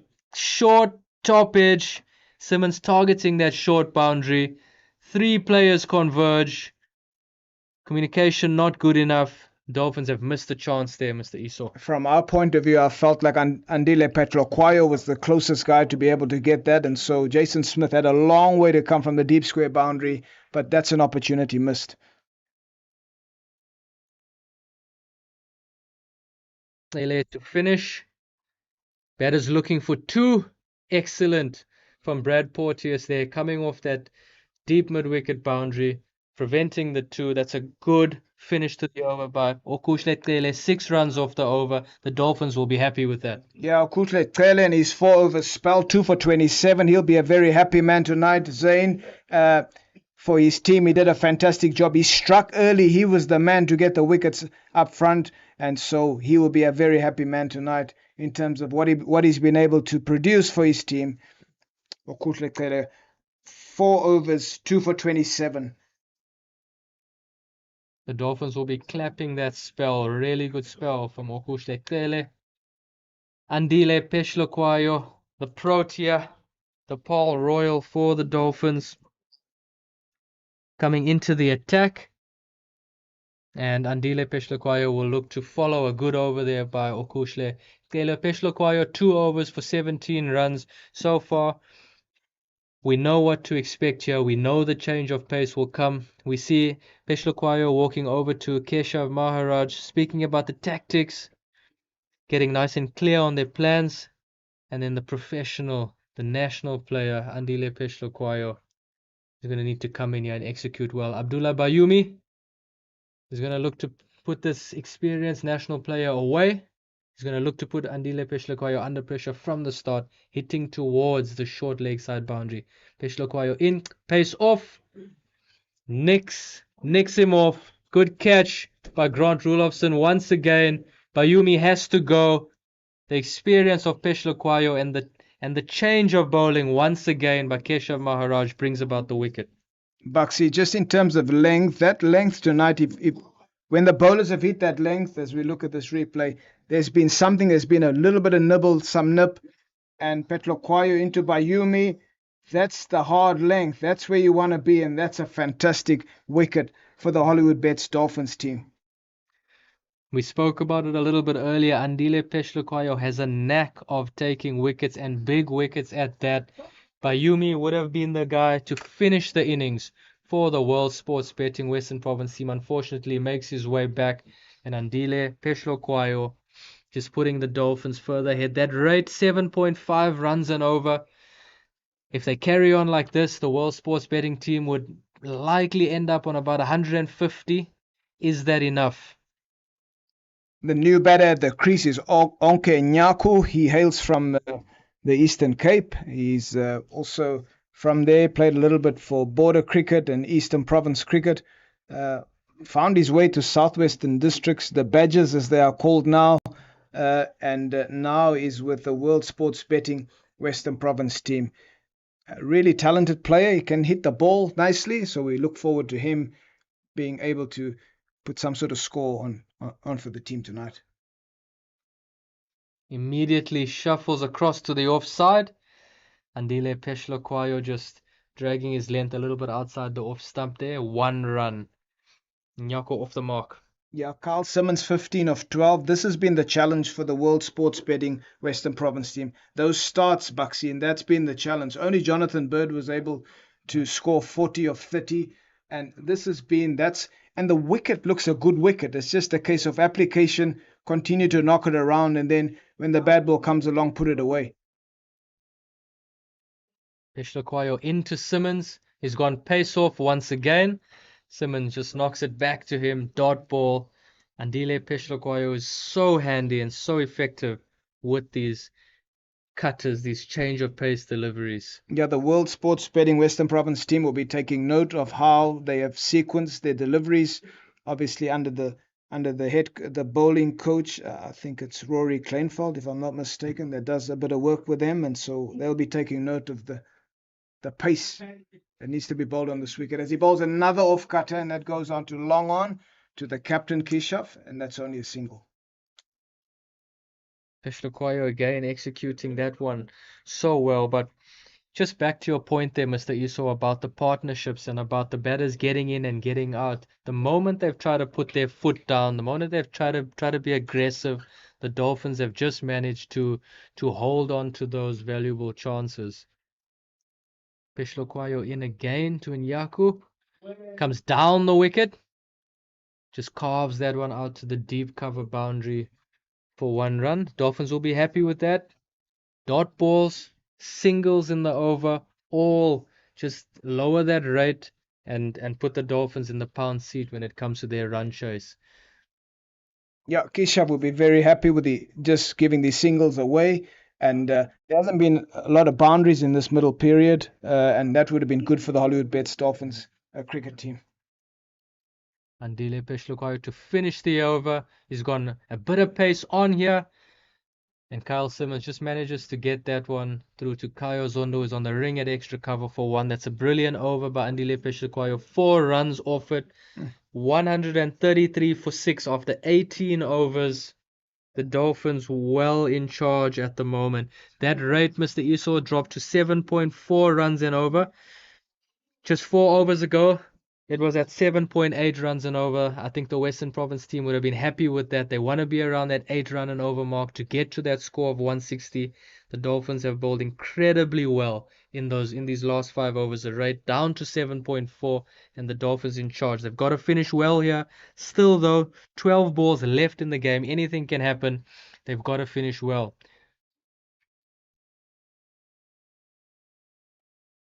Bartman from the Old Ford end, he's been busy tonight, and as he runs in to Simmons. Pace off that time, just a cutter. They'll be going scampering through for 2. Great running from Onke and Nyako. Keshav Maharaj that time at extra cover, just not able to get that.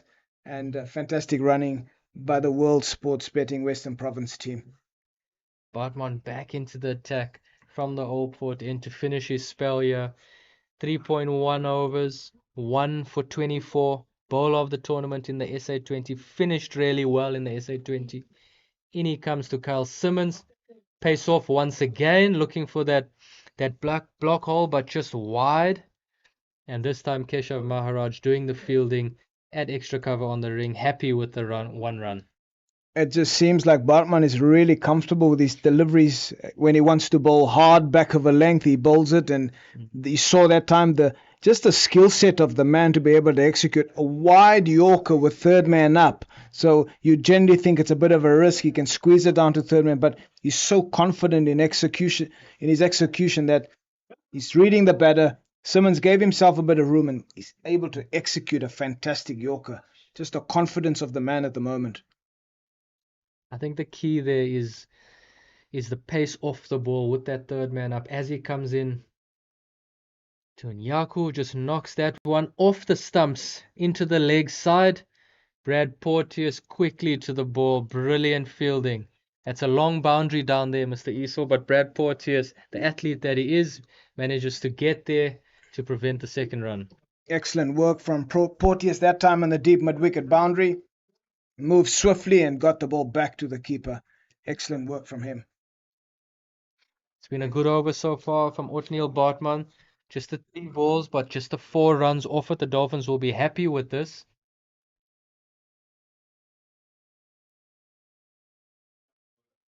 Third man up, fine leg up. He's got to go pace off.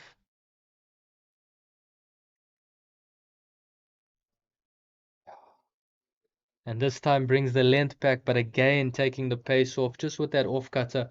Ron Rulofsson doing very well there behind the stumps. Yeah, it just seems like Kyle Simmons giving himself far too much room looking at the field.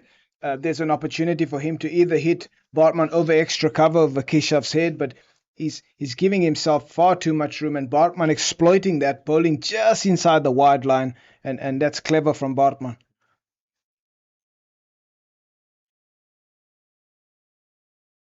Just a little bit deeper in the crease that time from Kyle Simmons.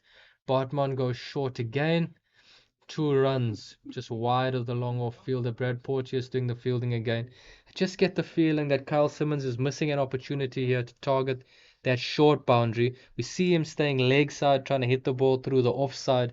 See him getting deeper in the crease there as well, but still going through the offside. I just feel like in this last over that he's got to target that leg side boundary. He's got to get himself outside the off stump here and hit that ball into the west stand. Room again. Bartman goes wide with pace off, and again just the 1 run. Really good finish to the over. Good spell by Otniel Bartman. Yeah, that's the end of the over from O'Neill Bartman. And what a fantastic spell from him. 4 overs, 1 for 29. He did an excellent job for his team and for his captain. Brilliant bowling from O'Neill Bartman. Really awesome to watch him in action and execute his skill set. Fantastic bowling from him. And to finish things off, Keshav Maharaj goes to the experienced Andile Pechlokwayo. We've seen it so far today. Those changes of pace have really worked from all the bowlers. In fact, the spinners have been really good in changing their pace. We've seen the seamers do the same with good value. More of the same here from Andile Pechlokwayo as he goes into Kyle Simmons. Pace off. Simmons hits that one down to Keshav Maharaj. At long on, Maharaj gets a throw in. Pechlokwayo with a run out. Umpire says not out. Yeah, good work there from Keshav Maharaj and great running from Onke Nyaku that time. If we look at this, and Simmons hits it to the leg side, and they set off straight away. And Onke going to the non-strike and coming back to the danger area, putting his head down, and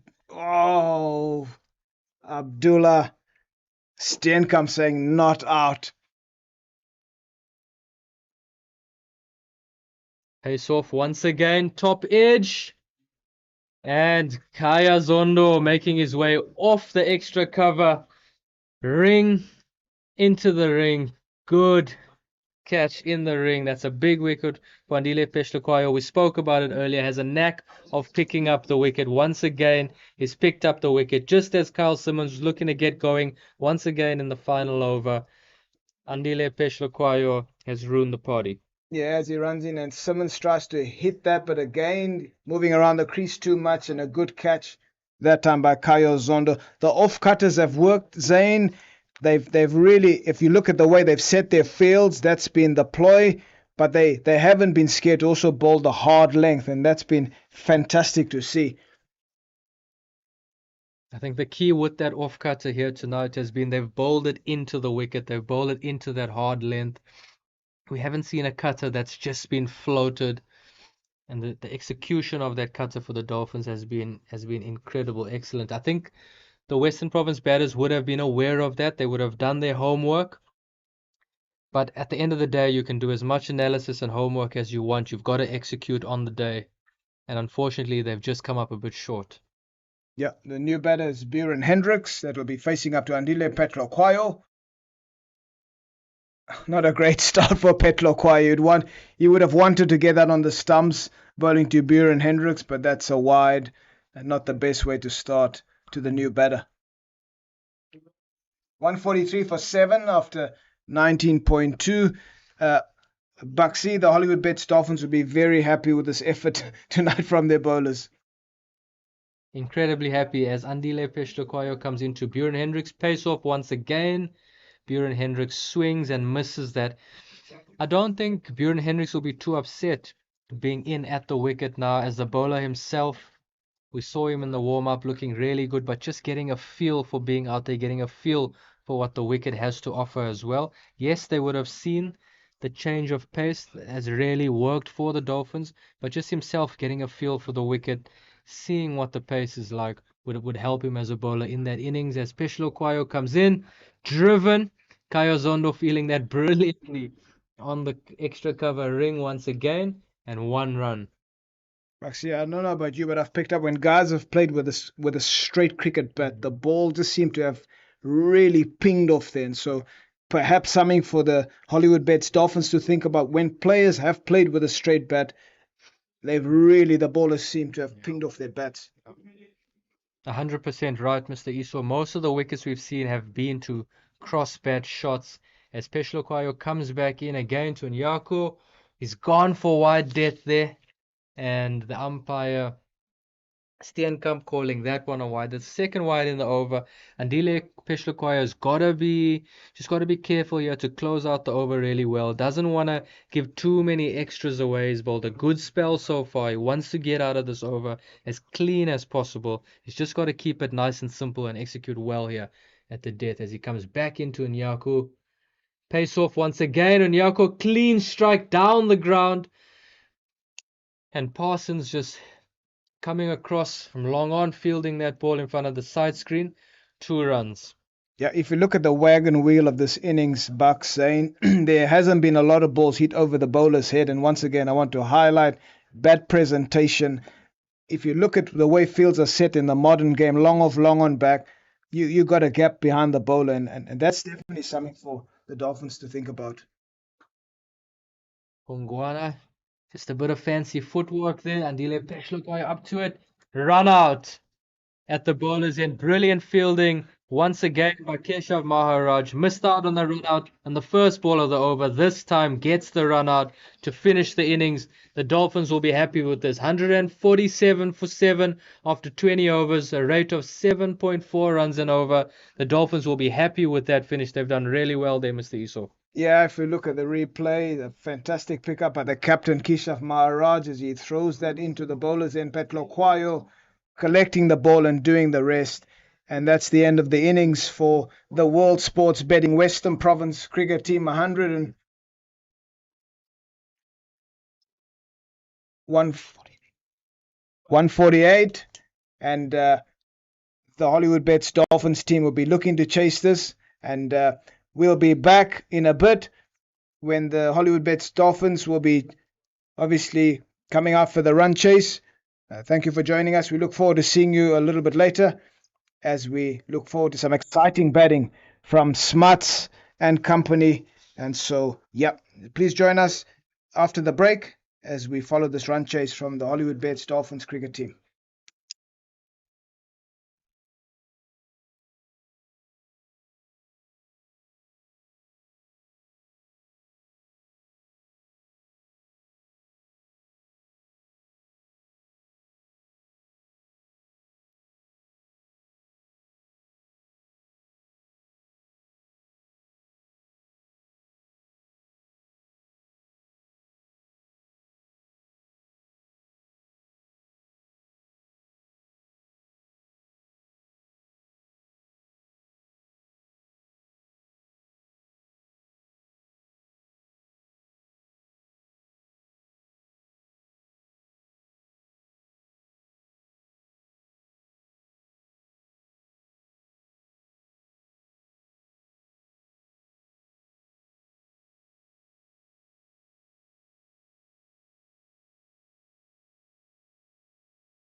Right, welcome back for this innings chase from the Hollywoodbets Dolphins cricket team. With me, Zane Bucks, this evening, and a wonderful evening at the Hollywoodbets Kingsmead Stadium. Zane, obviously the World Sports Betting Western Province posting 148.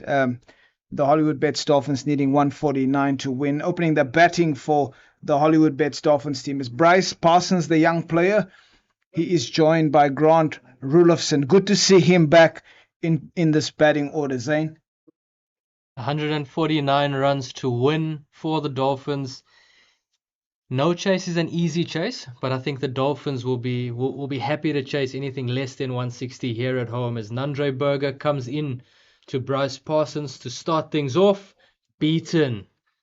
Past the outside edge, Bryce Parsons comfortably beaten there by Nandre Berger. Good start for the World Sports Betting Western Province team. That's a copybook delivery from Nandre Berger, the left arm quick. He's also had the opportunity to play for the Proteas and at the test level, so good to see this sort of pace available. Even in T20 cricket, nothing wrong with hard length. There seemed to have been a little bit of shape on that delivery, but good to see the bounce from Nandre Berger.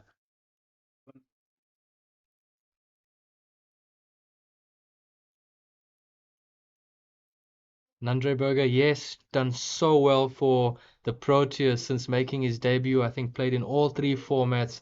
Just such good energy. Looks like someone who really enjoys his cricket. Looks like he loves being on the cricket field. And World Sports Betting Western Province team have really benefited from his good performances there. He's gone a little bit straighter on that second ball to Bryce Parsons, just squaring him up a little bit, but no harm done. As he comes in again to Bryce Parsons, good energy through the crease, nicked him off. Brilliant catch by Kyle Verreynne. That one's just left the left-handed Parsons once again. Parsons loose outside the off stump early on. Wicket time. And the pace, what's interesting from the field setting, and the viewer wouldn't pick it up, but they had a deep point, wanting the player to hit square, but just the amazing shape from Nandre Berger that time around. Brilliant bowling. Brilliant fast bowling as we look at this replay as he runs into Bryce Parsons. Fantastic shape, and he nicks him off in a good catch by the captain, Kyle Verreynne. 0 for 1. A perfect start for the World Sports Betting Western Province team through their Protea, Nandre Berger. Perfect start indeed, and I think Bryce Parsons as well as the Dolphins batting coaches will be unhappy with that execution from him there. I think poor shot selection. Chasing 149, you've got a little bit of time, although in the power play you can get yourself in with a couple of balls. Have a little bit of a look before you go. I think just a little bit too loose, too early, and he's paid the price. But that brings the number 21, the experienced man to the crease, John Smuts, been around South African cricket for a long time, big player, done incredibly well in the SA20 for the Durban Super Giants, and he's here to make an impact in the power play for the Dolphins.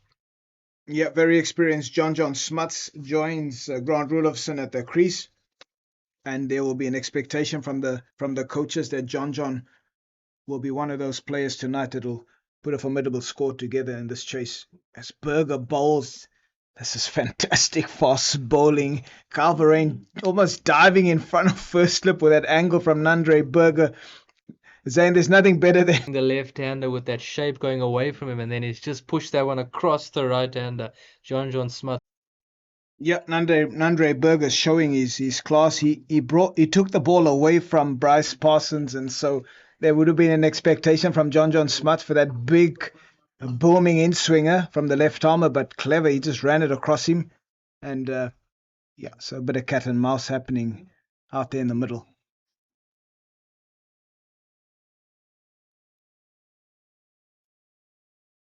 And a beautiful ball to finish the over once again. Quick. It's just left the right-handed John Smuts once again. Maiden over. First maiden over of the game. Maiden wicket, in fact, Mr. Iso. Great start. Yeah.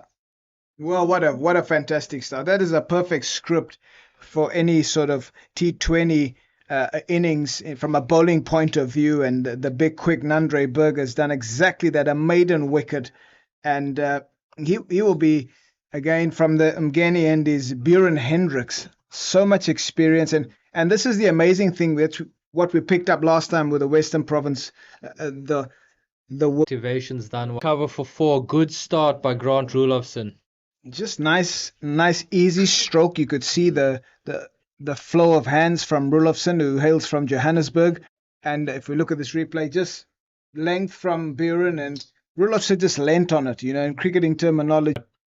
Rulofson just showing that once again, presenting the full face of the bat as Hendricks comes in. Rulofson once again, full face of the bat, hands through the line of the ball. That's gone to a long boundary in the field, but 4 more. Brilliant start by Grant Rulofson. Fantastic batting from Grant Rulofson, showing he would be hungry as we look at this delivery from Buren Hendricks. Once again, he runs and he bowls on a length. This time around, a flourish and a show of hands there from Grant Rulofson. Wants to not make it them to be able to get 10 off that over. A good over for them.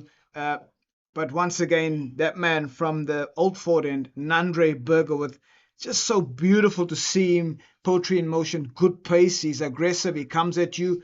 And he has the ability to bowl the in-swing as well as run the one across the batter. So this would be a very good challenge for John Smuts. Oh. That ball seems to just have stopped a bit in the wicket. John Smuts trying to put his hands through that, and the ball just falling short of Tony de Zorzi diving at mid-on. I think the Hollywoodbets Dolphins have to be really clever here around Nandre Berger. He's a man in form. He's a man with a spring in his step and bowling really well. I don't think they need to go after him necessarily. I think they can knock him around, rotate, strike, have a go at the guys at the other end. I think 6 and over of Nandre Berger. Get through his spell at 6 runs and over. Set up that partnership. Look to attack the other guys. That should be enough to take them home. Yeah, good point, Buxy. Nandre Berger, the bounce and running it across Rulofson. Be a good challenge for Grant Rulofson. Not sure how many times he would have faced Nandre Berger, but this is a good challenge. And you make a good point. It's all about setting your innings up in T20 cricket. So also identifying which bowlers you want to target. This is not really the guy you want to be going after. You need to make sure that you treat him and you're unscathed and not losing too many wickets, and try and target some of these other bowlers. He seems to have good rhythm as he runs in. That time around, Rulofson getting stuck into it, hitting it to the mid-wicket boundary. Will it go? That's one for the third umpire. Seems to be brilliant fielding down there. The deep square leg fielder making his way as Rulofson just flicks that from outside off stump into the cow corner area. The deep square leg running at that ball, putting in the dive. Looks like a +1. Brilliant. Abdullah Bayumi doing fantastic work that time around for his team. That's one for the fielding coach.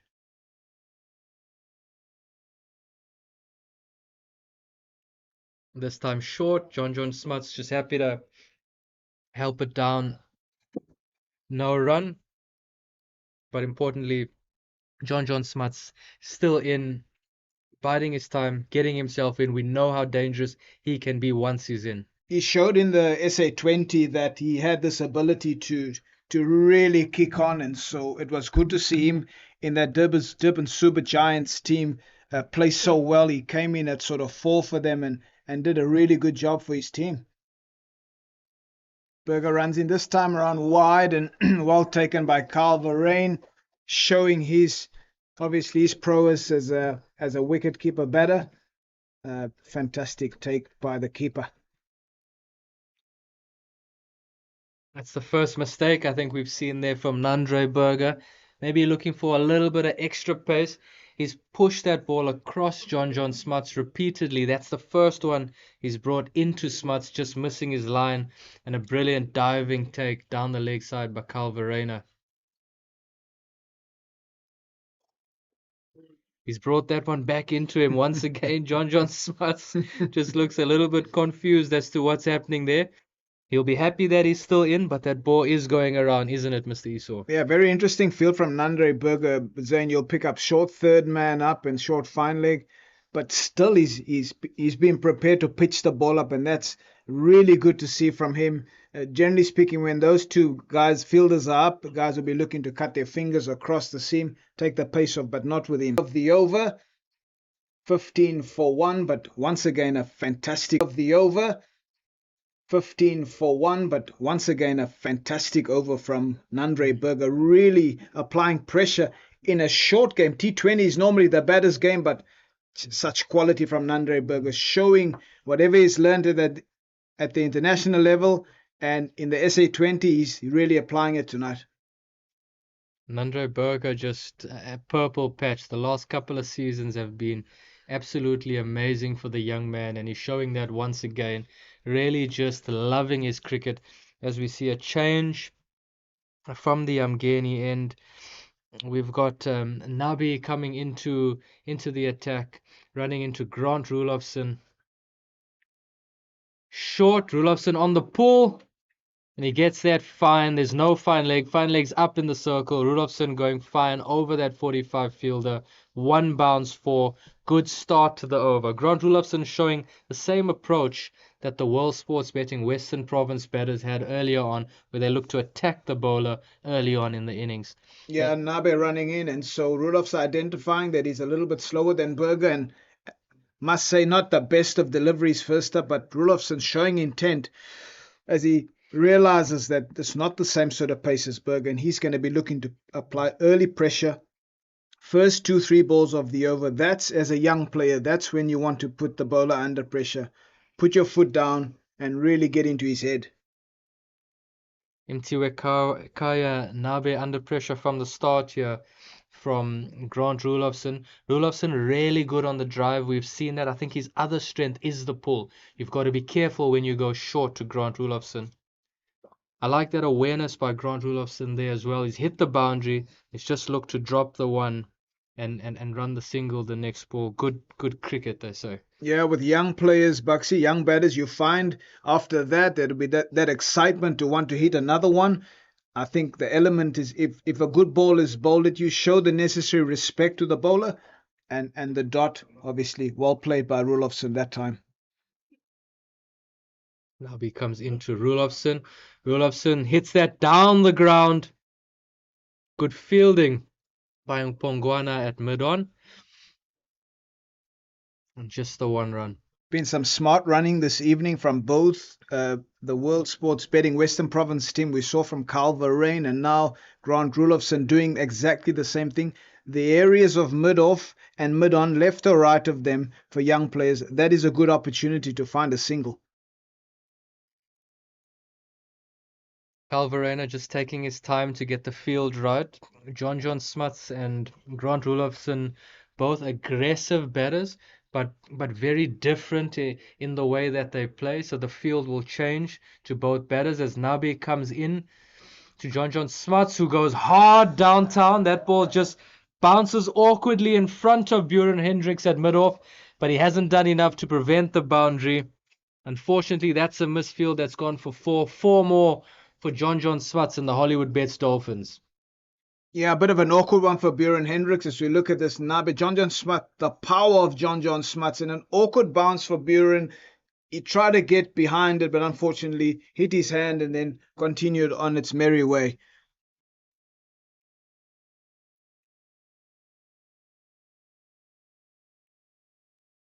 Again, Buxy, good cricket from John. The powerhouse that he is, identifying after the boundary. Let's take the single and get Rulofsson on strike. Two very different batters. John, a little bit taller, broad shoulders, more power, but Rulofsson, because of his good hands and his ability to hit to all parts of the ground, also looking to apply pressure on Nabe, and that's good to see.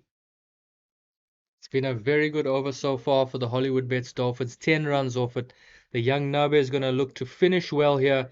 Grant Olofsson gets across the wicket, pulls that. Tony DeZorzi's under the ball, and on the second grab takes the catch at deep mid-wicket. Rulofsson has to go. Nabi picks up the wicket and finishes the over really well for the World Sports Betting Western Province. Buxy again, that off cutter into the wicket. It just sat there, and Rulofsson, being an upcountry batter, loves the pace, but that one just sat in the wicket and skied it to the deep mid-wicket boundary where Tony DeZorzi is. We all know he's a fantastic athlete and a fantastic fielder. And that's the end of Rulofsson, 17 of 10 as he goes. And the Hollywoodbets Dolphins 25 for 2 after 4 overs. 25 for 2 after the 4. Going at 6.2 runs and over. That rate just climbing a little bit to 7.7 runs and over. I think Grant Rulofsson will be upset with himself there. The Dolphins had 10 runs off the 5 balls there. He's got one that's just been bowled a little bit shorter into the wicket, as we see here from Nabi. Rulofsson just needing to pull that one down into the ground, take the single, finish the over with 11 runs off the over, and keep his wicket intact. Tony DeZorzi, we see elated there at the deep mid-wicket area, taking the catch of Grant Rulofsson. But with that wicket, brings in Bradley Porteous, the workhorse with the Dolphins, a guy who's done it the real hard way. He's bowled 1 over in the innings for 5 runs. Was excellent in his execution there, coming in at 4. A young man with a big job ahead of him here to set up a partnership with John Smuts to take the Dolphins over the line. Yeah, Buxy, we're picking up a pattern. We spoke about it earlier on when the World Sports Betting Western Province team batted. The starts is not going to help the chase. One or two batters have got to get in and get a big one. Jonathan Bird's got 40 for the Western Province team, and so Simmons bowls from the outfield and cleans him up. John Smuts. One would think that as a left-arm spinner you'll be able to read it, but it just seemed like it went on with the arm, and he cleans up. So bang, bang, Buxy. Dolphins in a bit of trouble. Bang, bang, as you said. I think John Smuts just a little bit loose on defense there. Kyle Simmons, first ball, just getting in. Have a little bit of a look. You're not chasing a massive score. Kyle Simmons comes into John Smuts, as we see on the replay here. Again, as you say, just on with the arm. It's a new ball. John just a little bit loose. Through the gate, bowled him.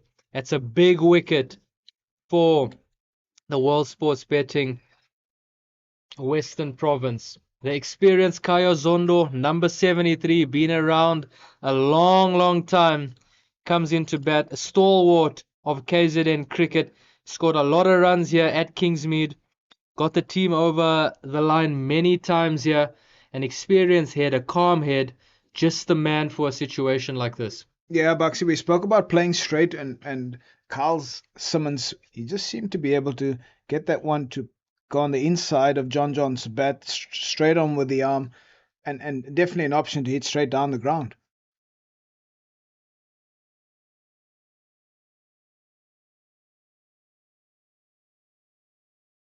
I think Kyle Verena was just changing his field just at the last minute as the bowler started to run off.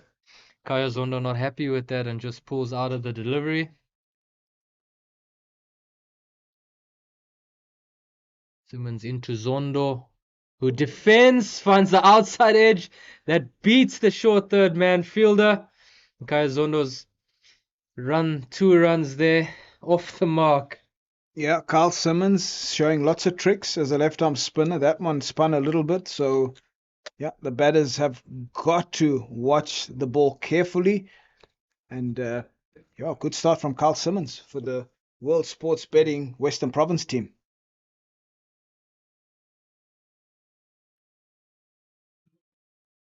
Seems to bowl well against the Dolphins, this Kyle Simmons from the area, but the Dolphins will remember a couple of weeks ago at Newlands when he's taken 7 wickets to put them under some serious pressure and win that 4-day match, which took the World Sports Betting Western Province team into the 4-day series final.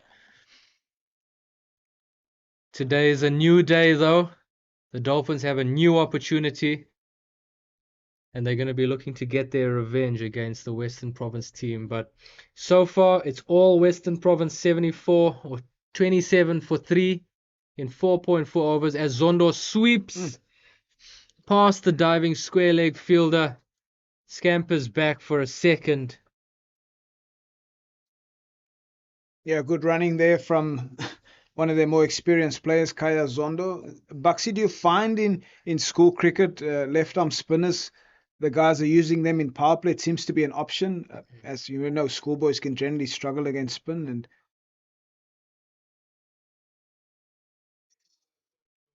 Kaya Zondo just rocking back and cutting at that one. Misfield at short third man and just 1 run.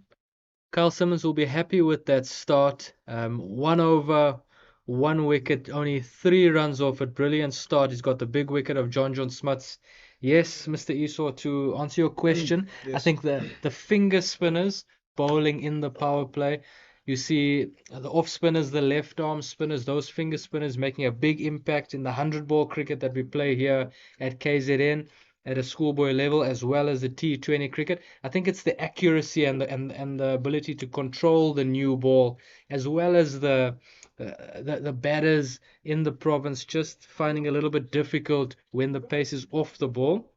They've been really effective in schoolboy cricket. Yeah, 5 overs completed, Buxy. One more before this power play is over, and Nabe bowling from the Umgeni end, and the Dolphins 30 for 3 after 5. LBW shout just a little bit high. Good call by Bradley Porteous calling Kaya Zondo through. And just 1 run off the pads. The Dolphins will take it however they come. Yeah, I think the big thing is you got to keep ticking the board over. There will be an opportunity for a boundary somewhere in this over, but you got to keep ticking. Make sure the scoreboard is ticking over and allow players to get in. The thing about T20 cricket, you have to utilize 5, 6 balls, get yourself in, and then take the innings forward. There's not a lot of balls that you can use in terms of this format. You have to get going straight away. Snaby goes straight. And just a little bit too straight there, down leg side. And the umpires calls that a wide ball. Valuable runs for the Dolphins.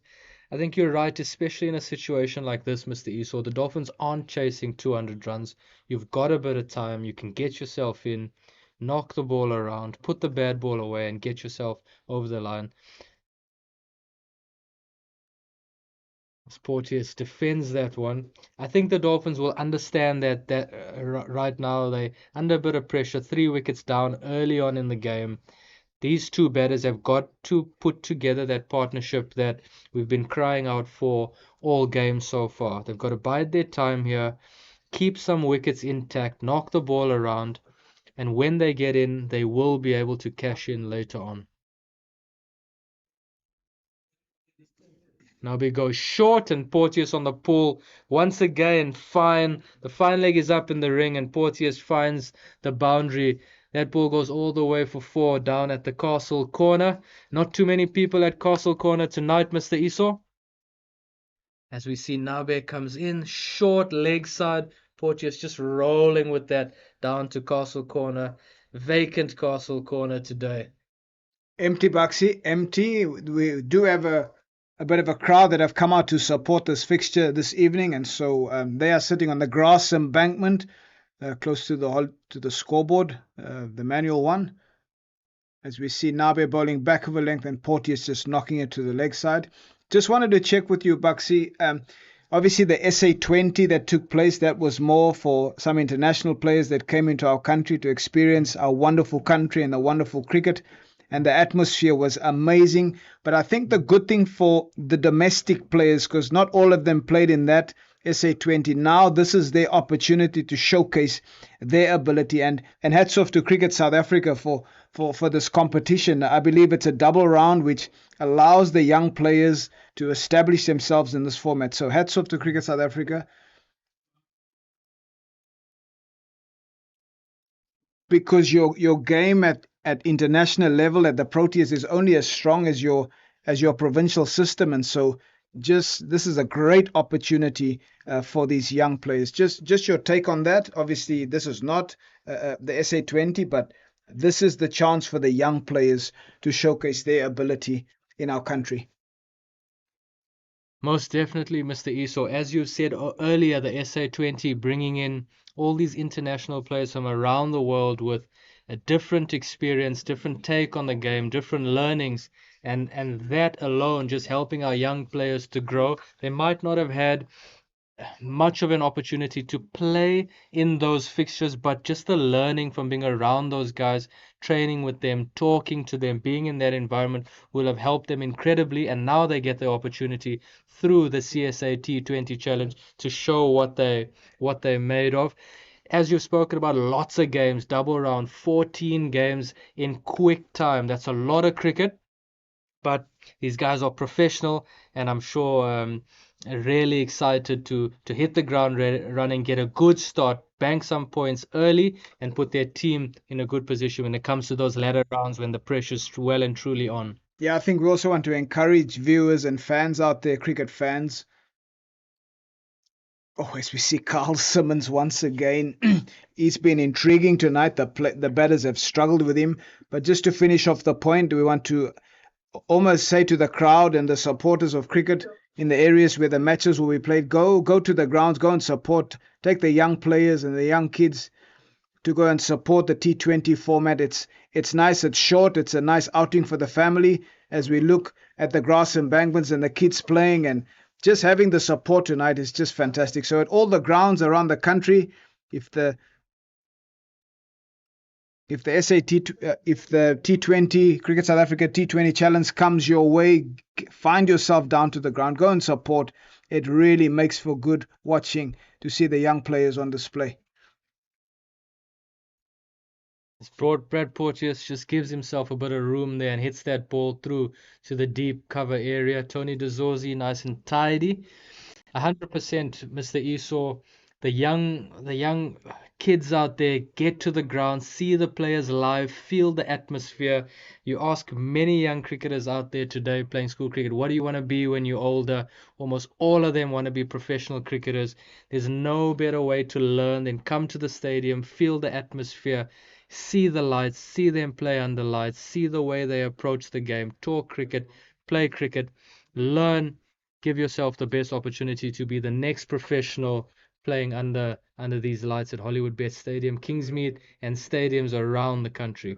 Yeah, good point. There's no better place to be than watching it live and learning from the professionals. The end of that over, 7 overs gone, 40 for 3. That power play, Zane, was 37 for 3. The Hollywoodbets Dolphins will feel like just one too many wickets in that power play. So I know that the world sports betting, they were 2 wickets down during that time.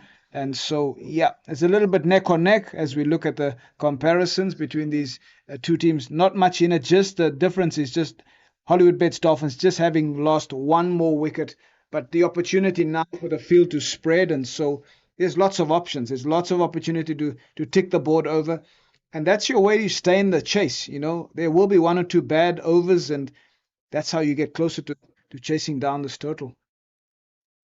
Buren Hendricks back into the attack, this time around the wicket to Bradley Porteous. He goes full. Brad Porteous just with a little bit of width outside the off stump, just missing out, looking to hit that ball through extra cover. Any bat on that that's flying. He's really got his hands through the ball there. That rate that the Dolphins are going at the moment, 5.6 runs and over. The required rate now 8.5 runs to the over. The World Sports Betting Western Province team really has done well to control that run rate. The Dolphins have got to make sure they keep the scoreboard ticking over so the rate doesn't get out of control. As Brad Porteous gets his hands through the line of that ball, beats the extra cover fielder for 4 runs, a much needed boundary for the Hollywoodbets Dolphins. Very interesting field setting as we look at Buren bowling to Brad Porteous. Complete hands, feet together on the crease, and a fantastic stroke from Bradley Porteous. Just looking at the field, Buxy, mid-off up. They've got 5 in the ring. They can have 4. They can have 5 out, but they deciding to keep mid-off up to look to strike as Buren runs in. Porteous just knocks it into the covers and scampers through for a single. Very interesting, and that's been sort of the mindset of Kyle Verreynne. We've seen him captain before in the 50 over format. He's an aggressive captain. He wants the bowlers to take wickets, and that's good to see. And generally speaking, in T20 cricket, you want to have 4 in the ring after the power play. But the World Sports Betting Western Province team backing their bowlers to just get 1 more wicket. Bit of width on offer there as Kaya Zondo cuts that down to the third man area. Kyle Verreynne, as a batter himself, will understand the Dolphins' batters thinking right now. They've got to build a partnership. They've lost 3 quick wickets. Brad Porteous and Kaya Zondo have got to stick together for some time, and I think Kyle Verreynne would know that they'd just be looking to knock it around, have the extra fielder in the ring now, just puts them under a little bit of pressure to drop that 1 and force the bigger shot, which will hopefully bring another wicket for the Western Province team. Hendricks goes in and he goes short. Porteous on the pull, and this time hits the ball into Castle corner. That's 6 runs over that short boundary at fine leg. Excellent shot, excellent execution. Buren Hendricks leaking runs here as he comes back for his second spell. Comes in to Brad Porteous, short ball, angled down leg side as he comes around the wicket. Porteous just helping that one along the way. Excellent shot. Yeah, that also brings up the 50 for the Hollywoodbets Dolphins. A fantastic shot over fine leg for 6. Good shot by Brad Porteous. Once again, we see Porteous with the boundary and then looking to drop that 1.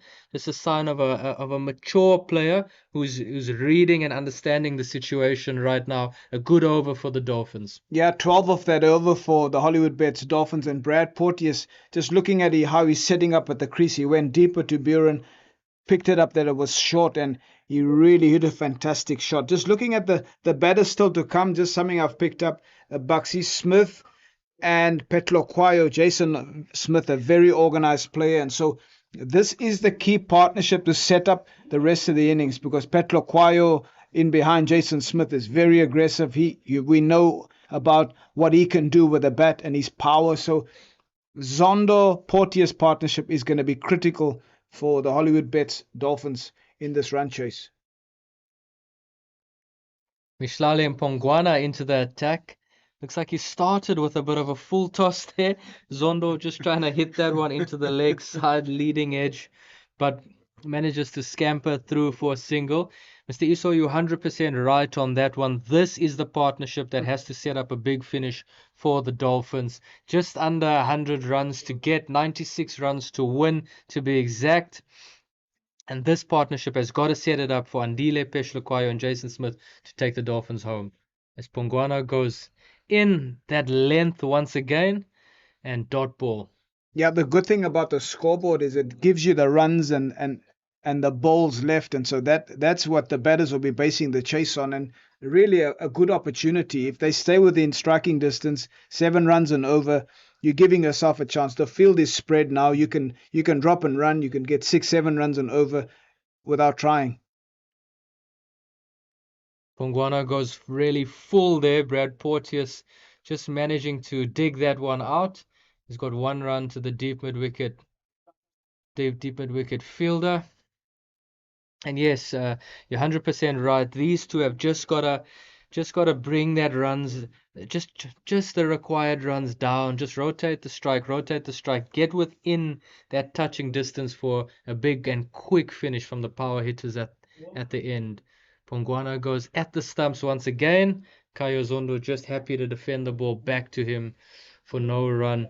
We've seen Andile Pechlokwayo finish games for the Dolphins before. We've seen him finish games for the Proteas before. I think he'll be licking his lips in a situation where he comes in needing 40 of 30, and I think that's the situation he's going to need to be set up for.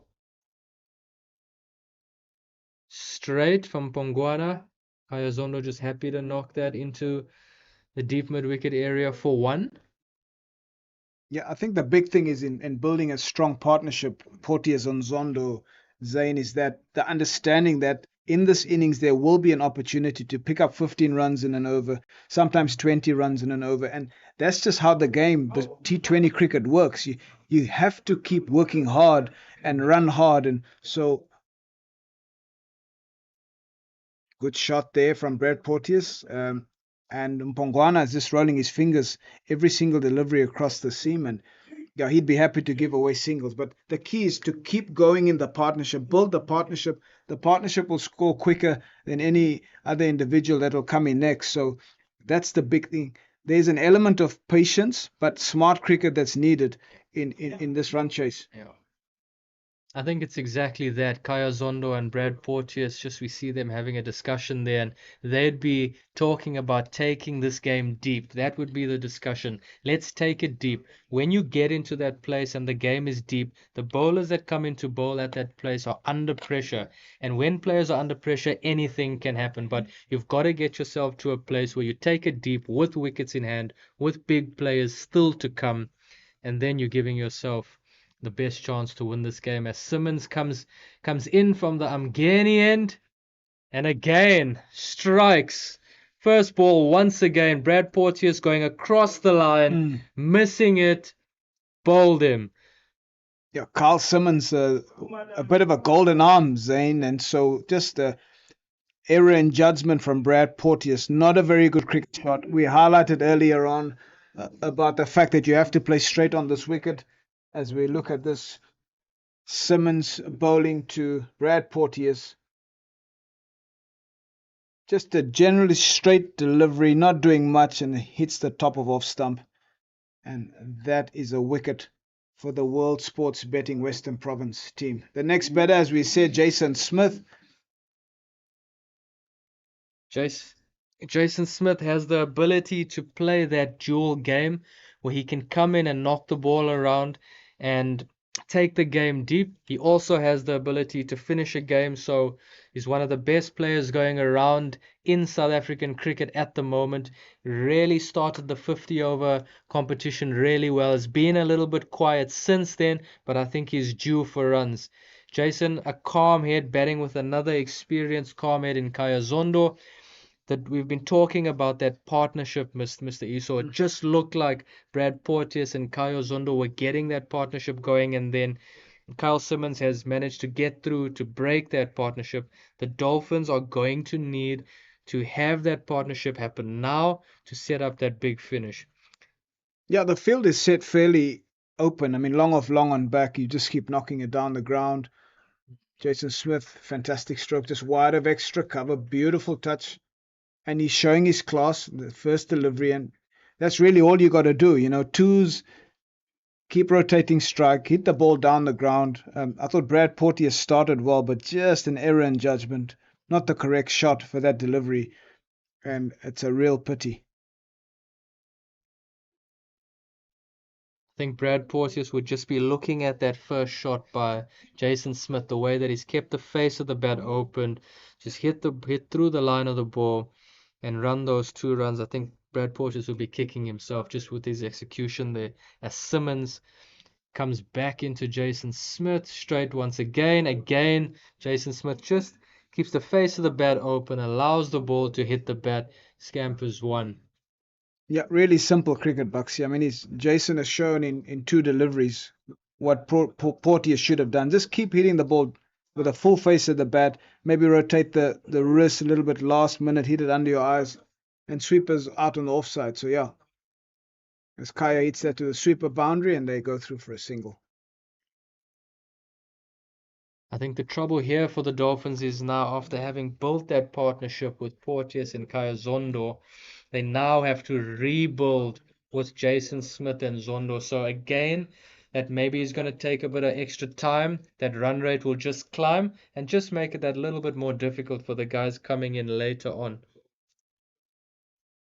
Yeah, so you've got Petlo to come, and you've got then obviously Keshav Maharaj can still give it a good hit.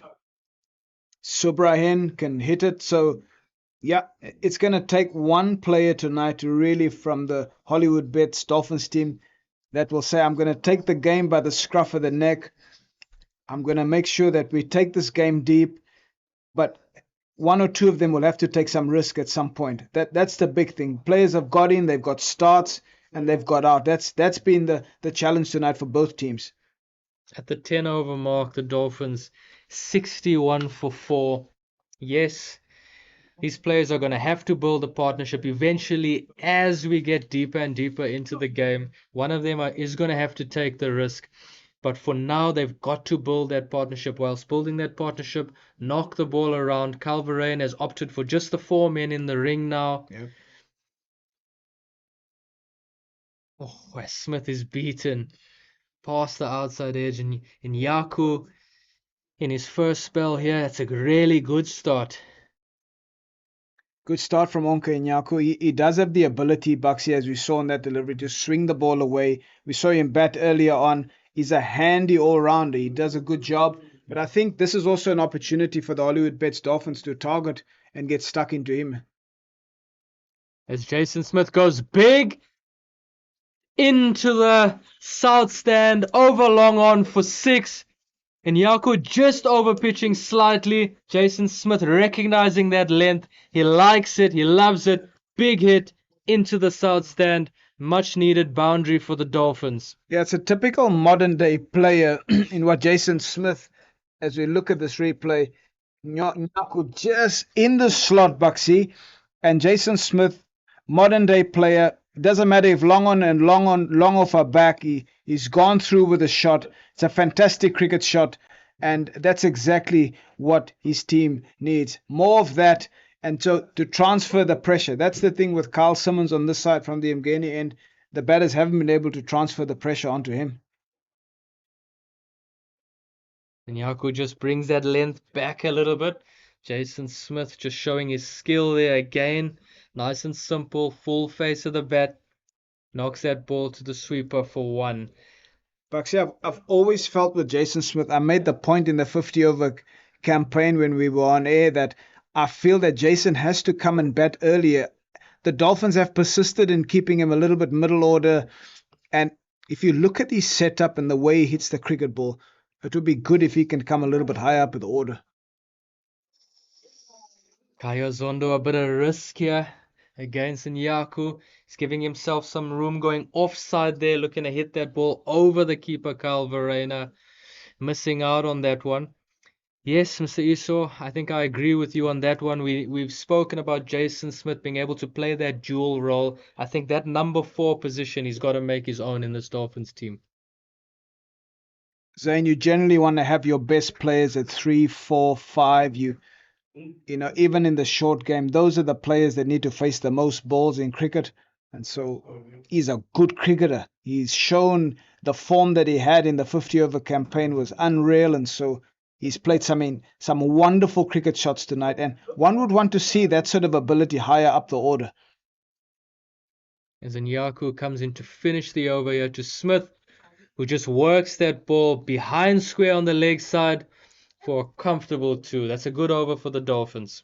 He brings that same sort of energy that Calverain had early on. Jason Smith has got presence at the crease. He knows exactly what he needs to do. You can see he's a smart batter. And I would just like to see him come in a bit earlier so that he can fulfill that role as a number 4 player, 3 or 4 batter. He's been around the block. Allow him that opportunity to come in, and he could be one of those guys that could really help his team win more cricket matches. He's got the opportunity now in this match to show the Hollywoodbets Dolphins coaches just what he's capable of.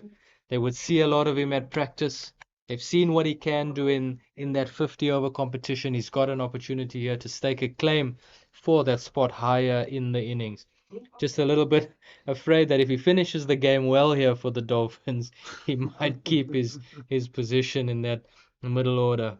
Right, if you look at the scores, and Jason Smith is 13 of 8 and Kaya 9 of 13, just showing that he's not wasting balls. Strike rate is good and he's sticking the board over. So, yeah, 77 runs needed or 53 balls. It's game on, Buxy. They generally work on 2 runs a ball in T20 cricket. So, yeah, it's definitely game on.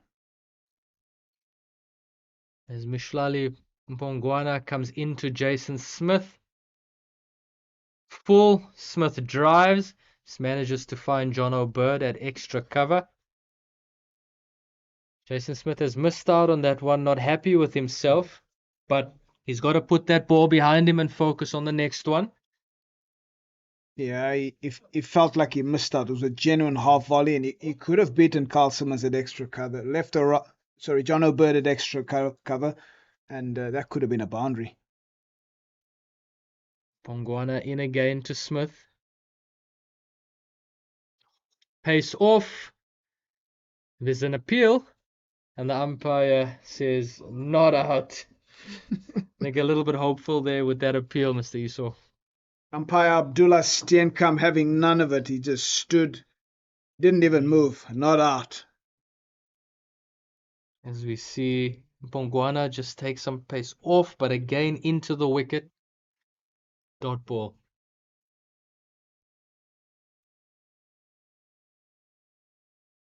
He goes full this time. Jason Smith puts his hands through that one. Just the one run to deep mid wicket.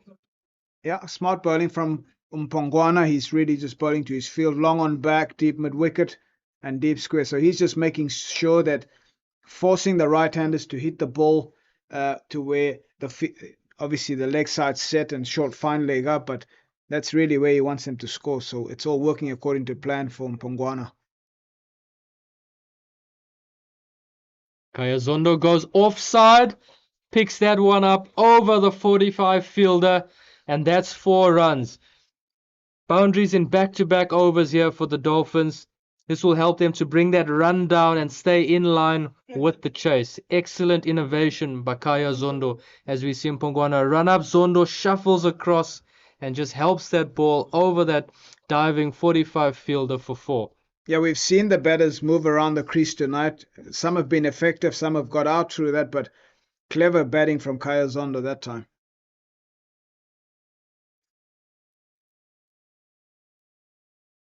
Kaya just works that one square for 1. Just showing that mature head once again. I've hit the boundary. I'll just take the single, get down to the non-striker's end, get out of the over, finish well. Mpongwana, 2 overs, 11 runs. He's been decent so far, Mr. Esau. Yeah. 78 for 4, Buxy, after 12. And this partnership is 22. Again, they need 71 more runs to win. If we look at Carl Simmons, 2 for 11 so far. Nandre Berger, 1 for 5. And Nabe, 1 for 16. Mishlali Mpongwana, 0 for 11. Zondo and Smith.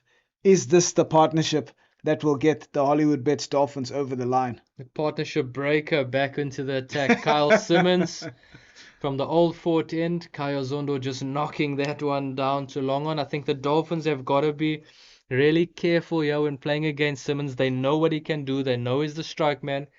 Just hit him down the ground. Play him nice and straight. Rotate strike. You will get the bad ball where you can catch up. Simmons gone a little bit quicker there. Jason Smith just rocking back, punching that one into the offside. 1 run to the sweeper. Yeah, this partnership now 24, and you're right with Carl Simmons. You just want to be ticking over. Take 6 off the over. That's fine. Yeah, and the boys are just ticking over as Kaya knocks that into the offside and scampers through. So you want to, this is his his 4th over. And so, He's into his fourth, and so he'll be complete. Will complete his spell pretty soon, and then after that, you can go after the other men. The Dolphins will have in the back of their mind that Nandre Berger, the Protea who's bowled 2 overs, 1 for 5, still has 2 overs to go. They will understand that he is a danger man. He will come back in and he will look to close that game out in the end. So they will have to target a bowler within that time before Nandre Berger bowls, where they can get themselves into a good enough rate which will allow them just to knock Nandre Berger around. You don't want to get yourself into a position where you're trying to hit the on-form Protea bowler all over the place to get yourself over the line.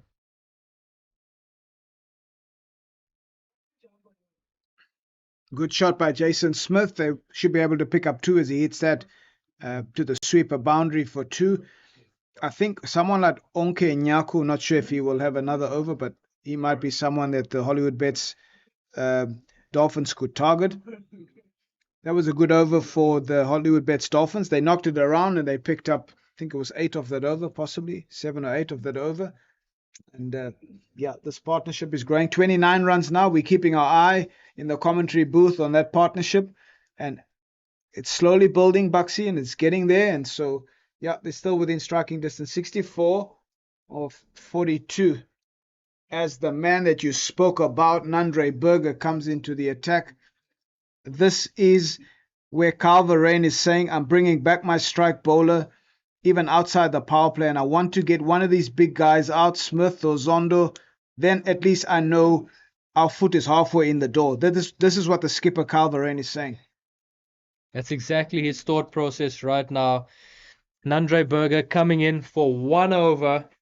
It's got to be just the 1 over. He's got to save 1 for the death, but he's coming in to strike right now. If he can take the big player Jason Smith here, Western Province are well into this game now. As he runs into Kaya Zondo, he goes full Zondo, just hits that one wide of that deep mid-wicket fielder, but just the 1 run. Nandre Berger to Smith, this is where it is. Kyle Verreynne has got this in his mind. Nandre Berger has got to get Jason Smith here, and this will hopefully seal the game for the Western Province team. Interesting field. Nandre being around the wicket to the right-hander with mid on up. Tony DeZorzi, it affords the opportunity to hit the ball straight in that area. Oh, what a brilliant slow ball from Nandre Berger. He's showing his skill set. And this is the good thing about this young man. Extreme pace, but there we could see the option of the cutter. And on this wicket particularly, if you look at it, it seemed to have been hard to hit that. So, yeah, the batters have got to watch closely. Most definitely, it's a young man that we're watching right now, just enjoying his cricket. You see after that, sharing a smile with Jason Smith. He's just loving being on the cricket field as he runs in to Kayo Zondo. He goes length. Zondo goes across the line, misses out on that one, a dot ball. If you just look at Nandre Berger's body language, just watch the way he walks back. He's got a smile on his face, good energy. He's really loving his cricket, and I think for any young cricketer watching this, like you want to enjoy the game. That's why you start playing the game, and that enjoyment, if you can keep that enjoyment, that helps you to get onto the higher levels that you wish to progress to. Yeah, Zondo trying hard to hit Nandre Berger, but if we look at the field, Buxy, mid on, mid off up, we've said the whole innings, play with a straight bat. It provides you the opportunity, if you make good contact, mid off, mid on won't stop the ball. But just coming back to your point, a lot of young cricketers that have got a lot of talent, Buxy, sometimes they would play the game for selection of at higher levels and forget the enjoyment part. You have to love the game.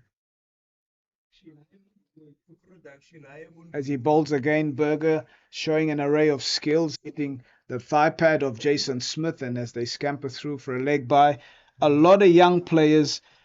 And this is the key thing that you mentioned. You have to love the game, fall in love with the game. This young man, you can see he's enjoying what he's doing. He's happy. Everything about him shows us that he wants to be out there. He's fallen in love with the game, and that's the big thing for coaches out there with your cricketers. Don't put too much pressure on them. Get that enjoyment factor into them and create a good culture.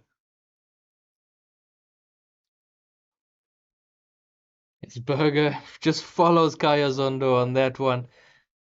I think Kaya Zondo's been hit in that place where the sun doesn't shine, Mr. Iso, and he's man down.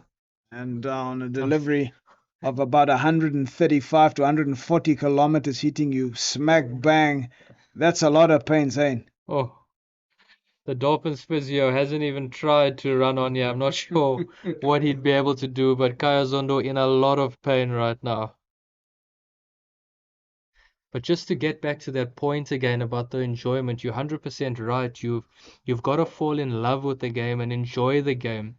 Cricket is such a hard game. You don't always do well. Not every day is a good day. In fact, you have so many more bad days on the field than good days. And if you don't love and enjoy what you're doing, then the game can become quite dark. And if you're playing the game just for those selections to higher teams and higher levels, like you say, you can develop an unhealthy relationship with the game where you lose that enjoyment and and that stifles you and that holds you back from reaching the levels of your true potential. Jason Smith on the pull. He's picked that up. That's gone into the crowd. Another one just helped along over that fine leg area. As soon as the Western Province bowlers have been short, the Dolphins batters have really latched onto that. As we see this replay, and Yaku, the man who we said needs to be targeted, goes short. Jason Smith on that pull slash hook just helped that ball into the east stand for 6. That's a massive shot for the Hollywoodbets Dolphins. A fantastic shot by Jason Smith, and he's targeting Nabe. This will be the guy that he's going to go after. Nabe full this time. Jason Smith finds the outside edge. A misfield by Bjorn Hendricks at short third man allows Jason Smith to come back for 2. It's been a good start for the over for the Hollywoodbets Dolphins. 8 runs off the first 2, and Yaku under pressure. Or Nabe under pressure. Nabe under pressure. This partnership is growing. Baxi 41. It's slowly building up. And so, yeah.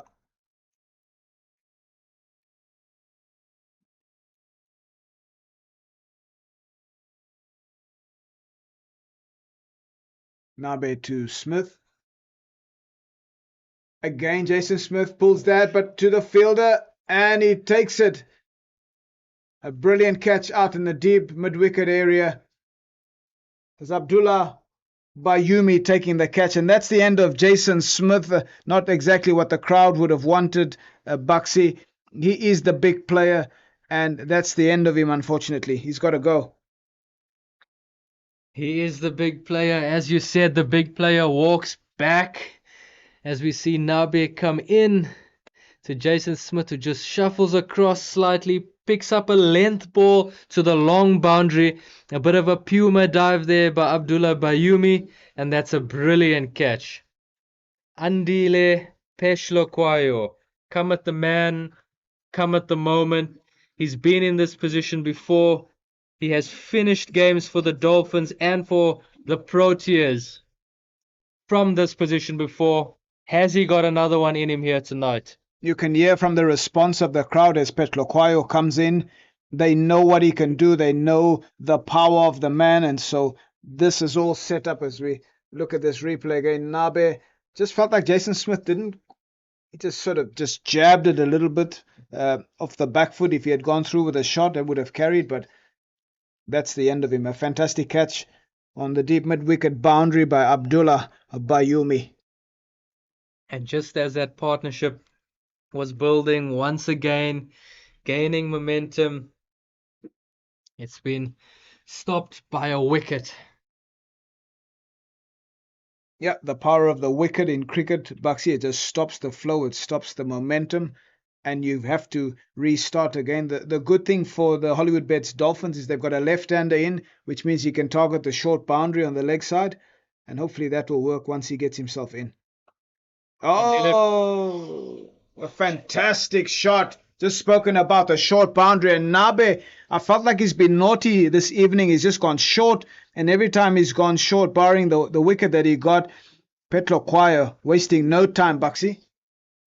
Not a good ball at all. Andile Peshloquayo, left-handed batter, hitting to the short boundary. You've got to go a little bit fuller. You've got to be a little bit closer to that off stump. Nabe goes short into the left-handed batter, allows him to pick that ball up, hit with the angle into the crowd. He goes straight once again, and umpire Bongani Jele singles a wide down leg side. Kyle Verreynne not happy with his bowler right now. Yeah, Buxy, 45 of 32 needed. This is where it's critical that you get bat on ball, and so there will be again, like we saw the previous delivery, Nabe, if somebody bowls a bad ball, you can hit it to the short boundary, and obviously make sure you stay with the rate. Andile has hit that ball hard. You just see the difference in the international players when they're at the crease, the hand speed, the ball striking ability. He's let his hands go through that ball. Brilliant diving stop by Tony de Zorzi at backward point. But I think these Western Province fielders right now will be understanding that there's an international player at the crease. Nabe into Peshloquayo, cuts it again. Good fielding by Abdullah Bayumi once again, just keeps it down to 1. Dolphins have lost a wicket in the over, but in terms of runs, that's been a good over for the Dolphins. 44 to win off 30 balls. The Dolphins, in all likelihood, you would think would win the game from this situation. Cricket's a funny game though, Mr. Esau. How do you think they navigate through the last 5 overs? Yeah, it's an interesting situation for them. I feel like the key for them is going to be they need to make sure that none of these overs, Buxy, goes for less than 8 or 9. I think that's the critical point. That's the key if we look at the scoreboard. So Rulofsson again had a start. We had Brad Porteous with a start 20 of 20. Kaya Zondo is now 20 of 23. Can he get that 50? Can he get over the line? And then Petlo Kwayo, 7 of 3. Jason Smith was the guy that we really, when we watched him play, he was the key, that wicket. But yeah, cricket is a funny old game. It's never over until it's over. And so definitely the Hollywoodbets Dolphins, they've got to believe, Buxy, that they can get over the line here. Kaya Zondo, 20 of 23, has got to get a not out to get his team over the line and allow Andile Peshloquayo, who's on strike now, to play his natural aggressive attacking game. You see Andile looking to go at the ball from the start, showing that presence from the start.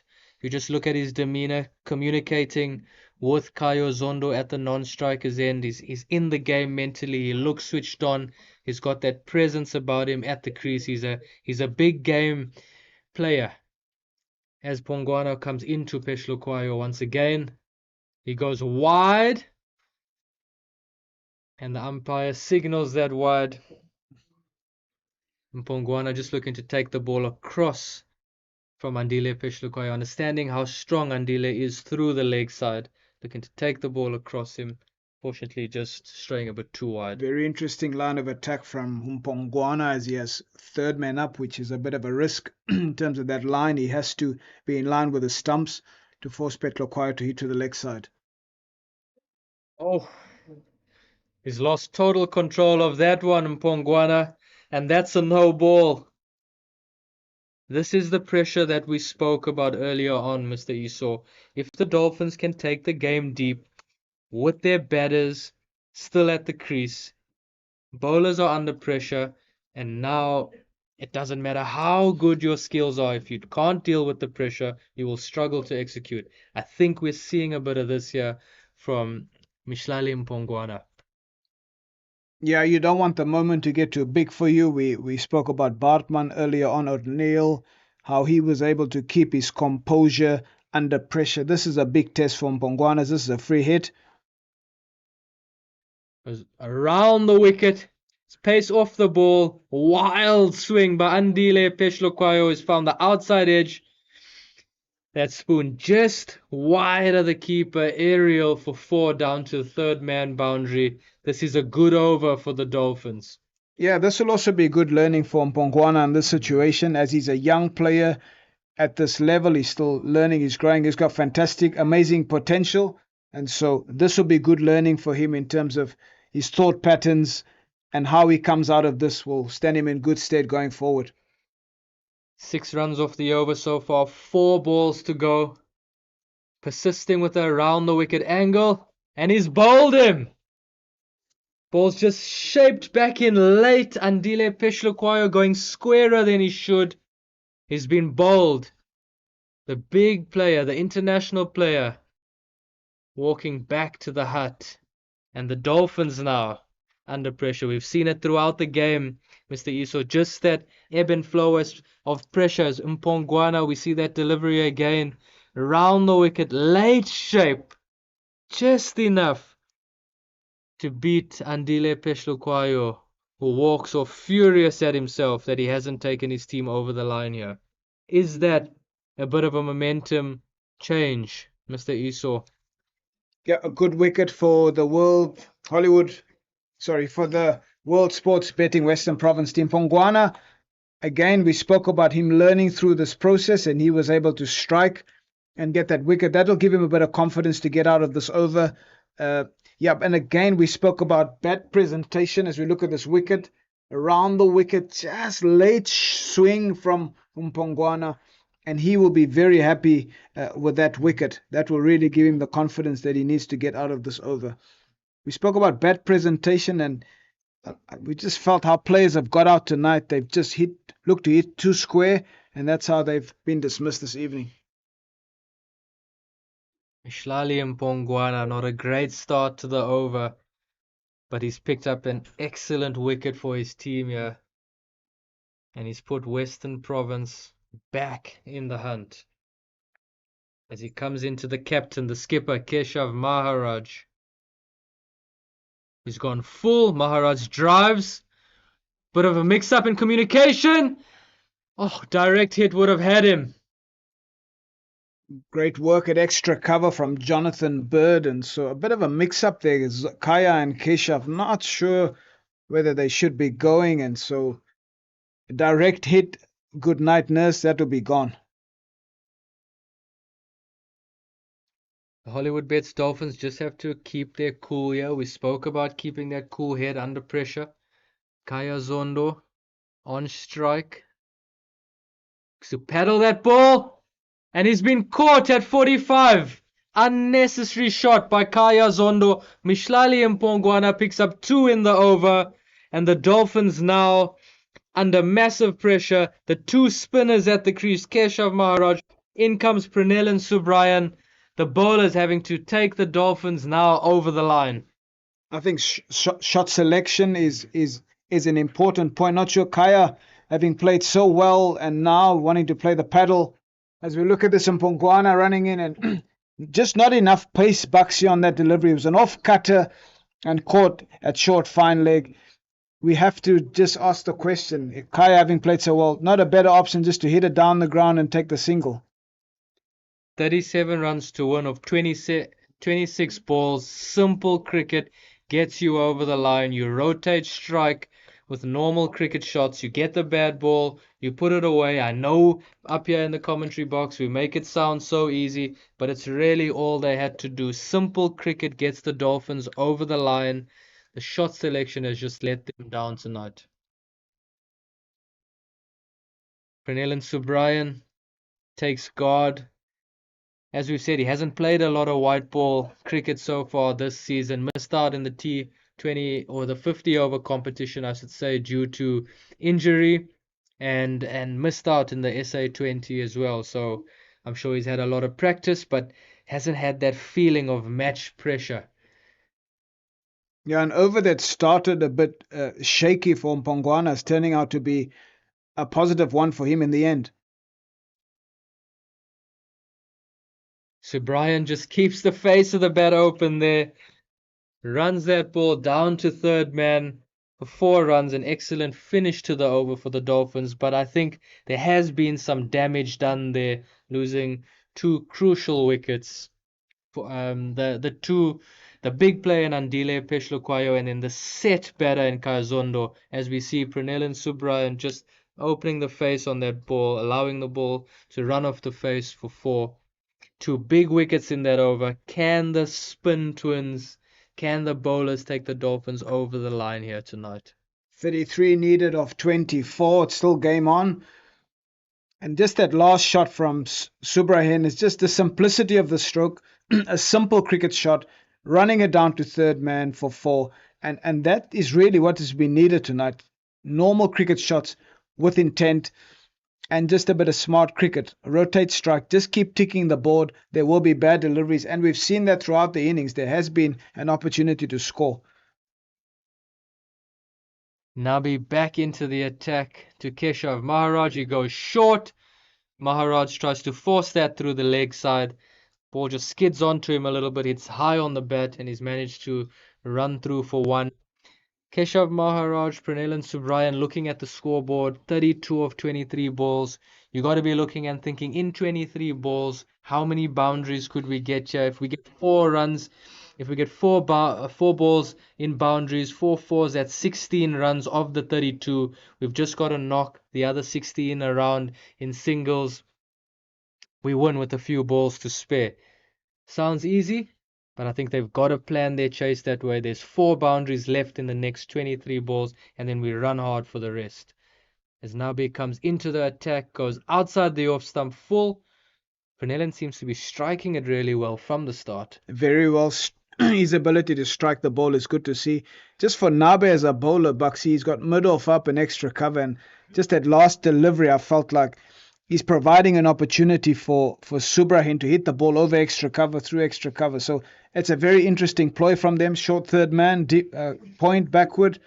And everybody else obviously back on the leg side. So he has to make sure that line is in line with the stumps. He's got to hit the stumps. Otherwise, anything outside off stump will be a boundary. As Maharaj gives himself that room and just manages to get that ball into no man's land. We see Nabe just cleverly taking pace off the ball, bowling that cutter into the hard length once again. Keshav giving himself that room on the leg side, trying to target that short boundary. As you said, Mr. Iso, that the leg side field, everyone was back. And so the Dolphins have an opportunity there just to get across into the offside, knock the ball leg side, and run those twos. You spoke about 2 runs a ball in T20 cricket. Good opportunity for the Dolphins here just to knock the ball into the leg side and run hard. As Nabe comes into Subrayan, who does just that, and they're happy to just take the 1 run. Yeah, I think looking at these 2 batters at the moment, Buxy, Subrahin, he hasn't played a lot of cricket, but his ball striking is amazing. And so Keshav, he's obviously played a bit more. He's just got to make sure those twos he takes them and allow Subrahin to strike the ball, because he's definitely seems like that guy. He can be that aggressor in this situation. Maharaj on strike. It's the ball down the ground. Subrayan running hard. Yeah, it looked like there was an opportunity for 2 runs there, definitely. I don't think Maharaj has run that first one hard enough. Subrayan showing good energy though. I think Keshav understands that he's got to give the majority of the strike here to Subrayan, who can hit that long ball. Snabi comes in to finish his spell. Wide cutter. Subrayan flashes at it, misses out. End of the spell. Nabe 4 overs, 2 for 37. 17 overs gone, 121 for 7 the Dolphins. The rate at 9.3 runs an over required. 28 of 18 balls. The Dolphins will be looking at a moving over. Has to come soon. When does it come, Mr. Iso? Do they go after Hendricks now? Berger still has 1 more. Yeah, you don't want to leave it too late. The general rule is 18th, 19th over, you've got to go. And so Berger, we know his quality and what he can do. So, well, there's no other way. They've got to go after Buren. You probably be looking to bowl those cutters into the wicket.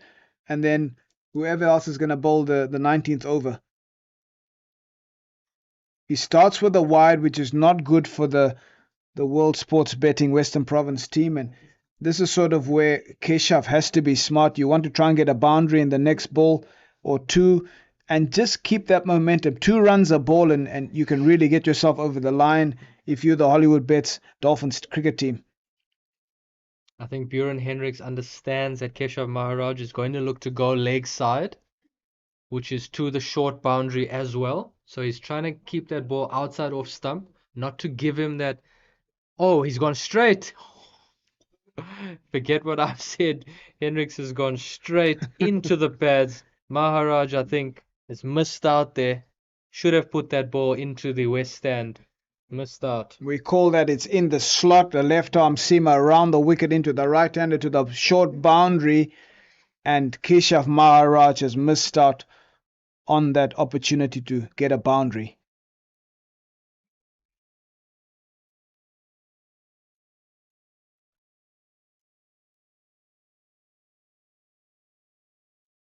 Hendricks this time outside off stump. Maharaj just carves that away into the offside for 1 run. 26 off 16. Pressure starting to build. 9.8 runs required to the over. There's only one way for the Dolphins here. They've got to go hard at it. Pranellan Subrayan, the man who can do that really well on strike here. Back foot on off stump, slightly open front leg as Hendrick comes in. With outside off stump again, just inside the wide line. Umpire Abdullah Steenkamp says that's a legal delivery. Yeah, you spoke about the game pressure earlier on for someone like Subrayan that has come back into the team. And so Buren Hendricks seems to be mixing the line of attack. He bowled 1 to Keshav into the pads, and now he's gone wider. So that unpredictability from that the batter's not sure what's going to happen is smart bowling again from the experienced Buren Hendricks. He's taken pace off this time and just a little bit of pop in the wicket. I think Subrayan's done well there just to fend that off for 1. The Dolphins need boundaries. The Dolphins need boundaries. We spoke about that moving over. That moving over has got to come. It's got to come now. It's got to come in the 19th over. Nandre Berger, the Proteas bowler, the man on form, still has one over to come. So the Dolphins have got to get a move on right now. Buren Hendricks, tons of experience into the captain Keshav Maharaj, who goes downtown, has just toe-ended it, and that's just 1 run. The World Sports Betting Western Province team will be happy with that. Dot balls, 1s will be fine for the Western Province team. The Dolphins need to get going.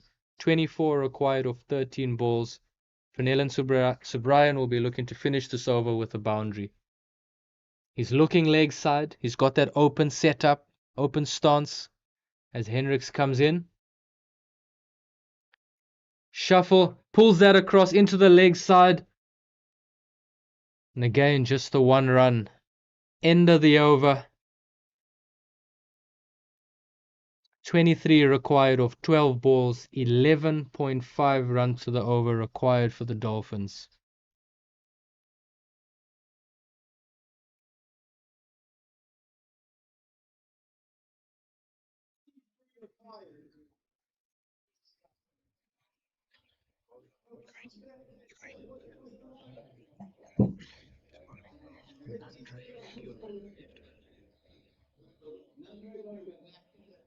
Yeah, we've got Nandre Berger back into the attack.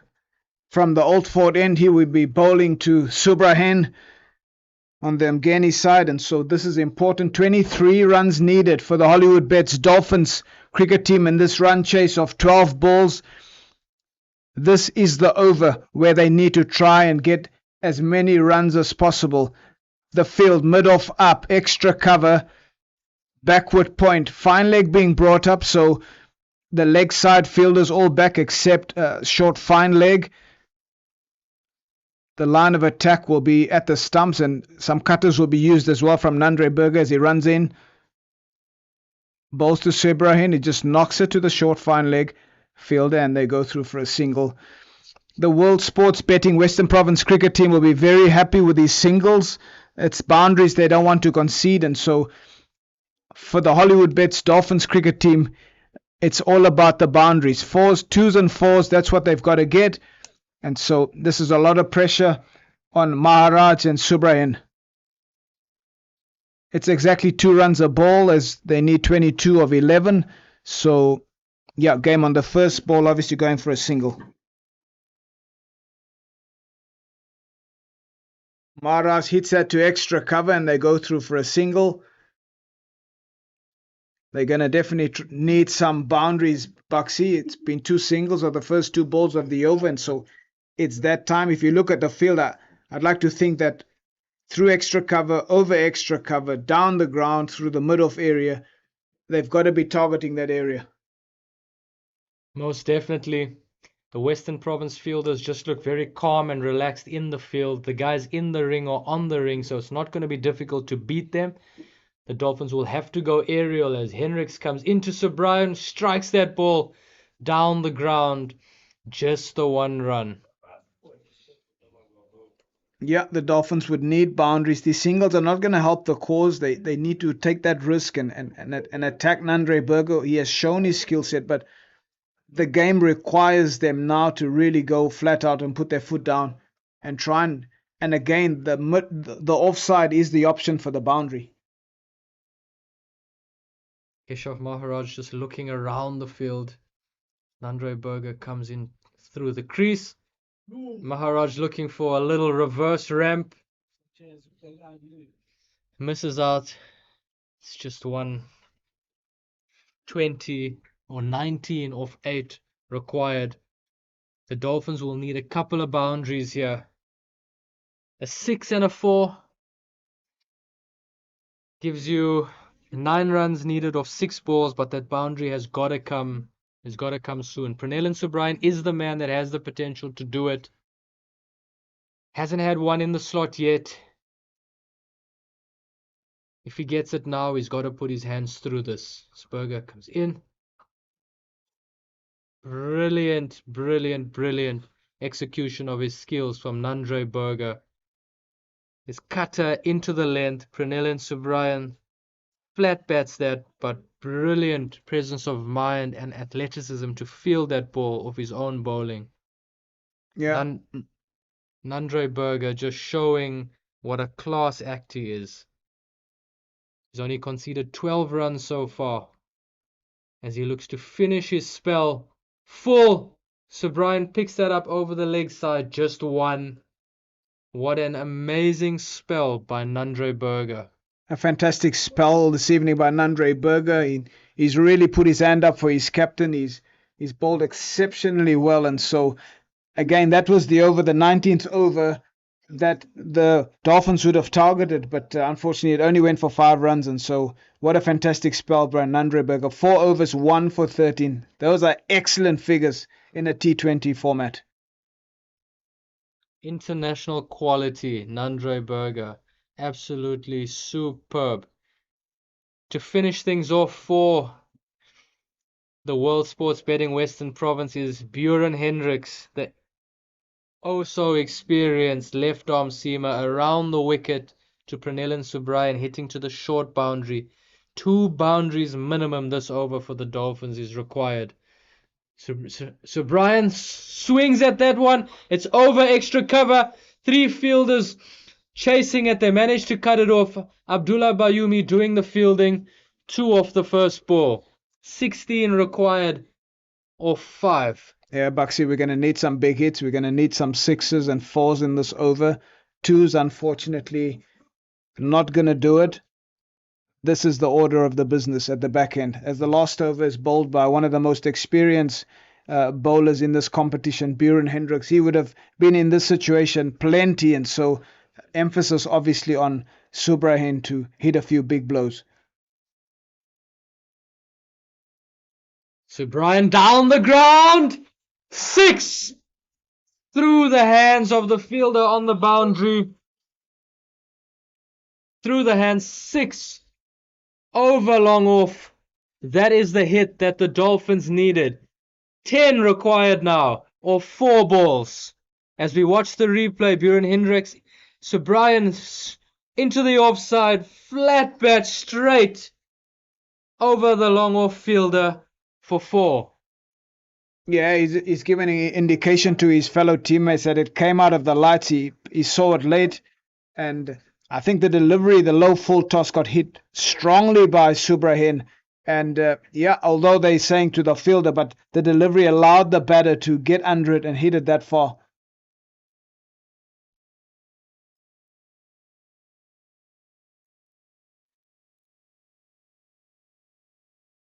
Umpire didn't signal wide in that occasion as they scamper through for a bye. Oh, Keshav Maharaj on strike now. Captain Fantastic. 9 required off 3 balls. Can he do it? He hasn't hit the ball cleanly tonight at all. Can he deliver in the final 3 balls? Would it be a case of a boundary, then a single or 2, and then somehow you want to get Subrahin back on strike? That's the big thing here.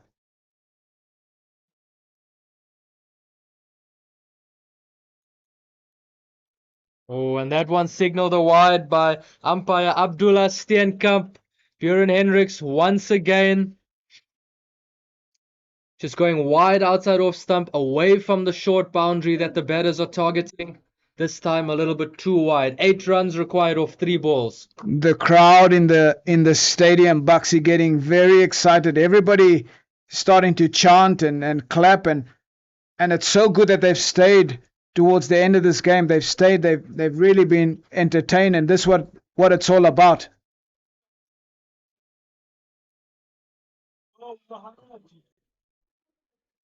Good follow-up delivery from Buren Hendricks. Brought that length back again. Keshav Maharaj, flashing blade. Missed out on that one. He's got to get Pranil and Subrayan, or he had to get Pranil and Subrayan on strike. Pranil and Subrayan has got to get on strike for the finish. 1 run gets you 7 to win off the last ball, 6 to draw it. Needs to hit a boundary. Yeah. Keshav Maharaj as he Strikes swings it. hard, and he 4 runs for Keshav Maharaj. And the crowd chants Buxy. The crowd going wild here, Mr. Esau. Crowd going wild. People on the banks. The parents throwing their kids into the sky. 4 runs to win off 1 ball. Captain Fantastic. Keshav Maharaj. We've been calling for Pranil and Subrayan on strike. It isn't going to work out that way. Maharaj is going to have to finish this game. The experience of Buren Hendricks under pressure now. He's gone for 14 runs in the over. He's defending 4 off 1 ball. This is what it's come down to. Yeah, Cricket South Africa T20 Challenge, Buxy. We said earlier on, we want to encourage people to come down to the cricket grounds around South Africa and support. And this is what it's all about. 4 runs of 1 ball needed as they chant the crowd in the Hollywoodbets Kingsmead Stadium. Hendricks into Maharaj. Swings! Down to Tony DeZorzi at long on. Unfortunately, it's just the 1 run for the Hollywoodbets Dolphins and the winning team. The World Sports Betting Western Province team winning the first game of this CSA T20 challenge away from home at Hollywoodbets Kingsmead. Yeah, Buxy, and for me, the guy that's been the biggest, that has had the biggest impact tonight, definitely Nandre Berger. He showed his array of skills. He was fantastic with a new ball, powerful up front. He swung the ball. He was able to swing it back into the right-hander and nip it across them. And so at the end, when the Hollywoodbets Dolphins really, the 19th over only went for 5. And in the context of the game, he is the difference tonight for me in this game. Nandre Berger, take a bow, young man. Most definitely, Nandre Berger, a class act. 4 overs, 1 wicket for 13 runs. Definitely our man of the match up here in the commentary box. He's the difference between the two teams. international cricketer. I think the most important thing, as we spoke about earlier, is just his love and enjoyment of the game. He's in a pressure situation. He's playing high level sport. He's playing at the top level for his country, and he's able to put a smile on his face, enjoy the game, have a buzz about him. For any young cricketer watching that, once again, that's how you play cricket. With a smile on your face, he plays the game hard, he plays it with love and enjoyment, and he's won the game today for the World Sports Betting Western Province team. Yeah, absolutely. As we look at those bowling figures, Nandre Berger, 4 overs, 1 for 13. Buren Hendricks, a little bit expensive, 4 overs for 41. And Nabe, 4 overs, 2 for 37. The Dolphins got hold of him a little bit. Carl Simmons was very good for the Western Province cricket team, 4 overs, 2 for 18. And so, just like we said, the difference tonight is definitely Nandre Berger, an exceptional spell of bowling from him, incredible. And again, just some of the shot selections, Buxy, going back to the Hollywoodbets Dolphins innings. Kaya Zondo, just not, he had played so well. We just felt at the time that he needed just to keep rotating. He's such an experienced cricketer. And if you look back on this game, another 10 runs more from Kaya Zondo, and the game's in the bag for the Hollywoodbets Dolphins cricket team. Yep, the Dolphins will look back at this game. They'll have to debrief quickly because they play again on Sunday. I think a couple of loose shots from the batters up the orders. Parsons, Rulofson, good over. Got out on the last ball of that over. Smuts maybe could have had a look at Kyle Simmons early on. Andile Peshloquayo as well might have been able to go a little bit straighter on that delivery and been here at the end. But it is what it is. The game is over. The Western Province team have taken the victory. The Dolphins are going to have to learn quickly from this one. They're here at home again on Sunday. And a little bit of time to recover, and then hopefully they get to bounce back at home once again on Sunday. Yeah, if you look at the scorecard, it's been 17 from Rulofson, 20 for Porteous, Zondo 20, Jason Smith 27. And again, there was a good partnership at the end, but it needed one of those bigger players to really step up and get a 50. And tonight we saw that Jonathan Bird got 40 runs. And just a fantastic game of cricket this evening. To our viewers, our listeners, thank you for joining us this evening. Myself, Christo Iso, and Zane Bucks at Hollywoodbets Stadium, Kingsmead Stadium. We're signing out, and it was wonderful to being able to commentate this game and broadcast it this evening. So thank you for joining us. We're signing out. We'll see you on at one of these games in the future. We'll see you again. And so thank you for joining us. It was a pleasure being able to just be in the commentary booth this evening. Signing out.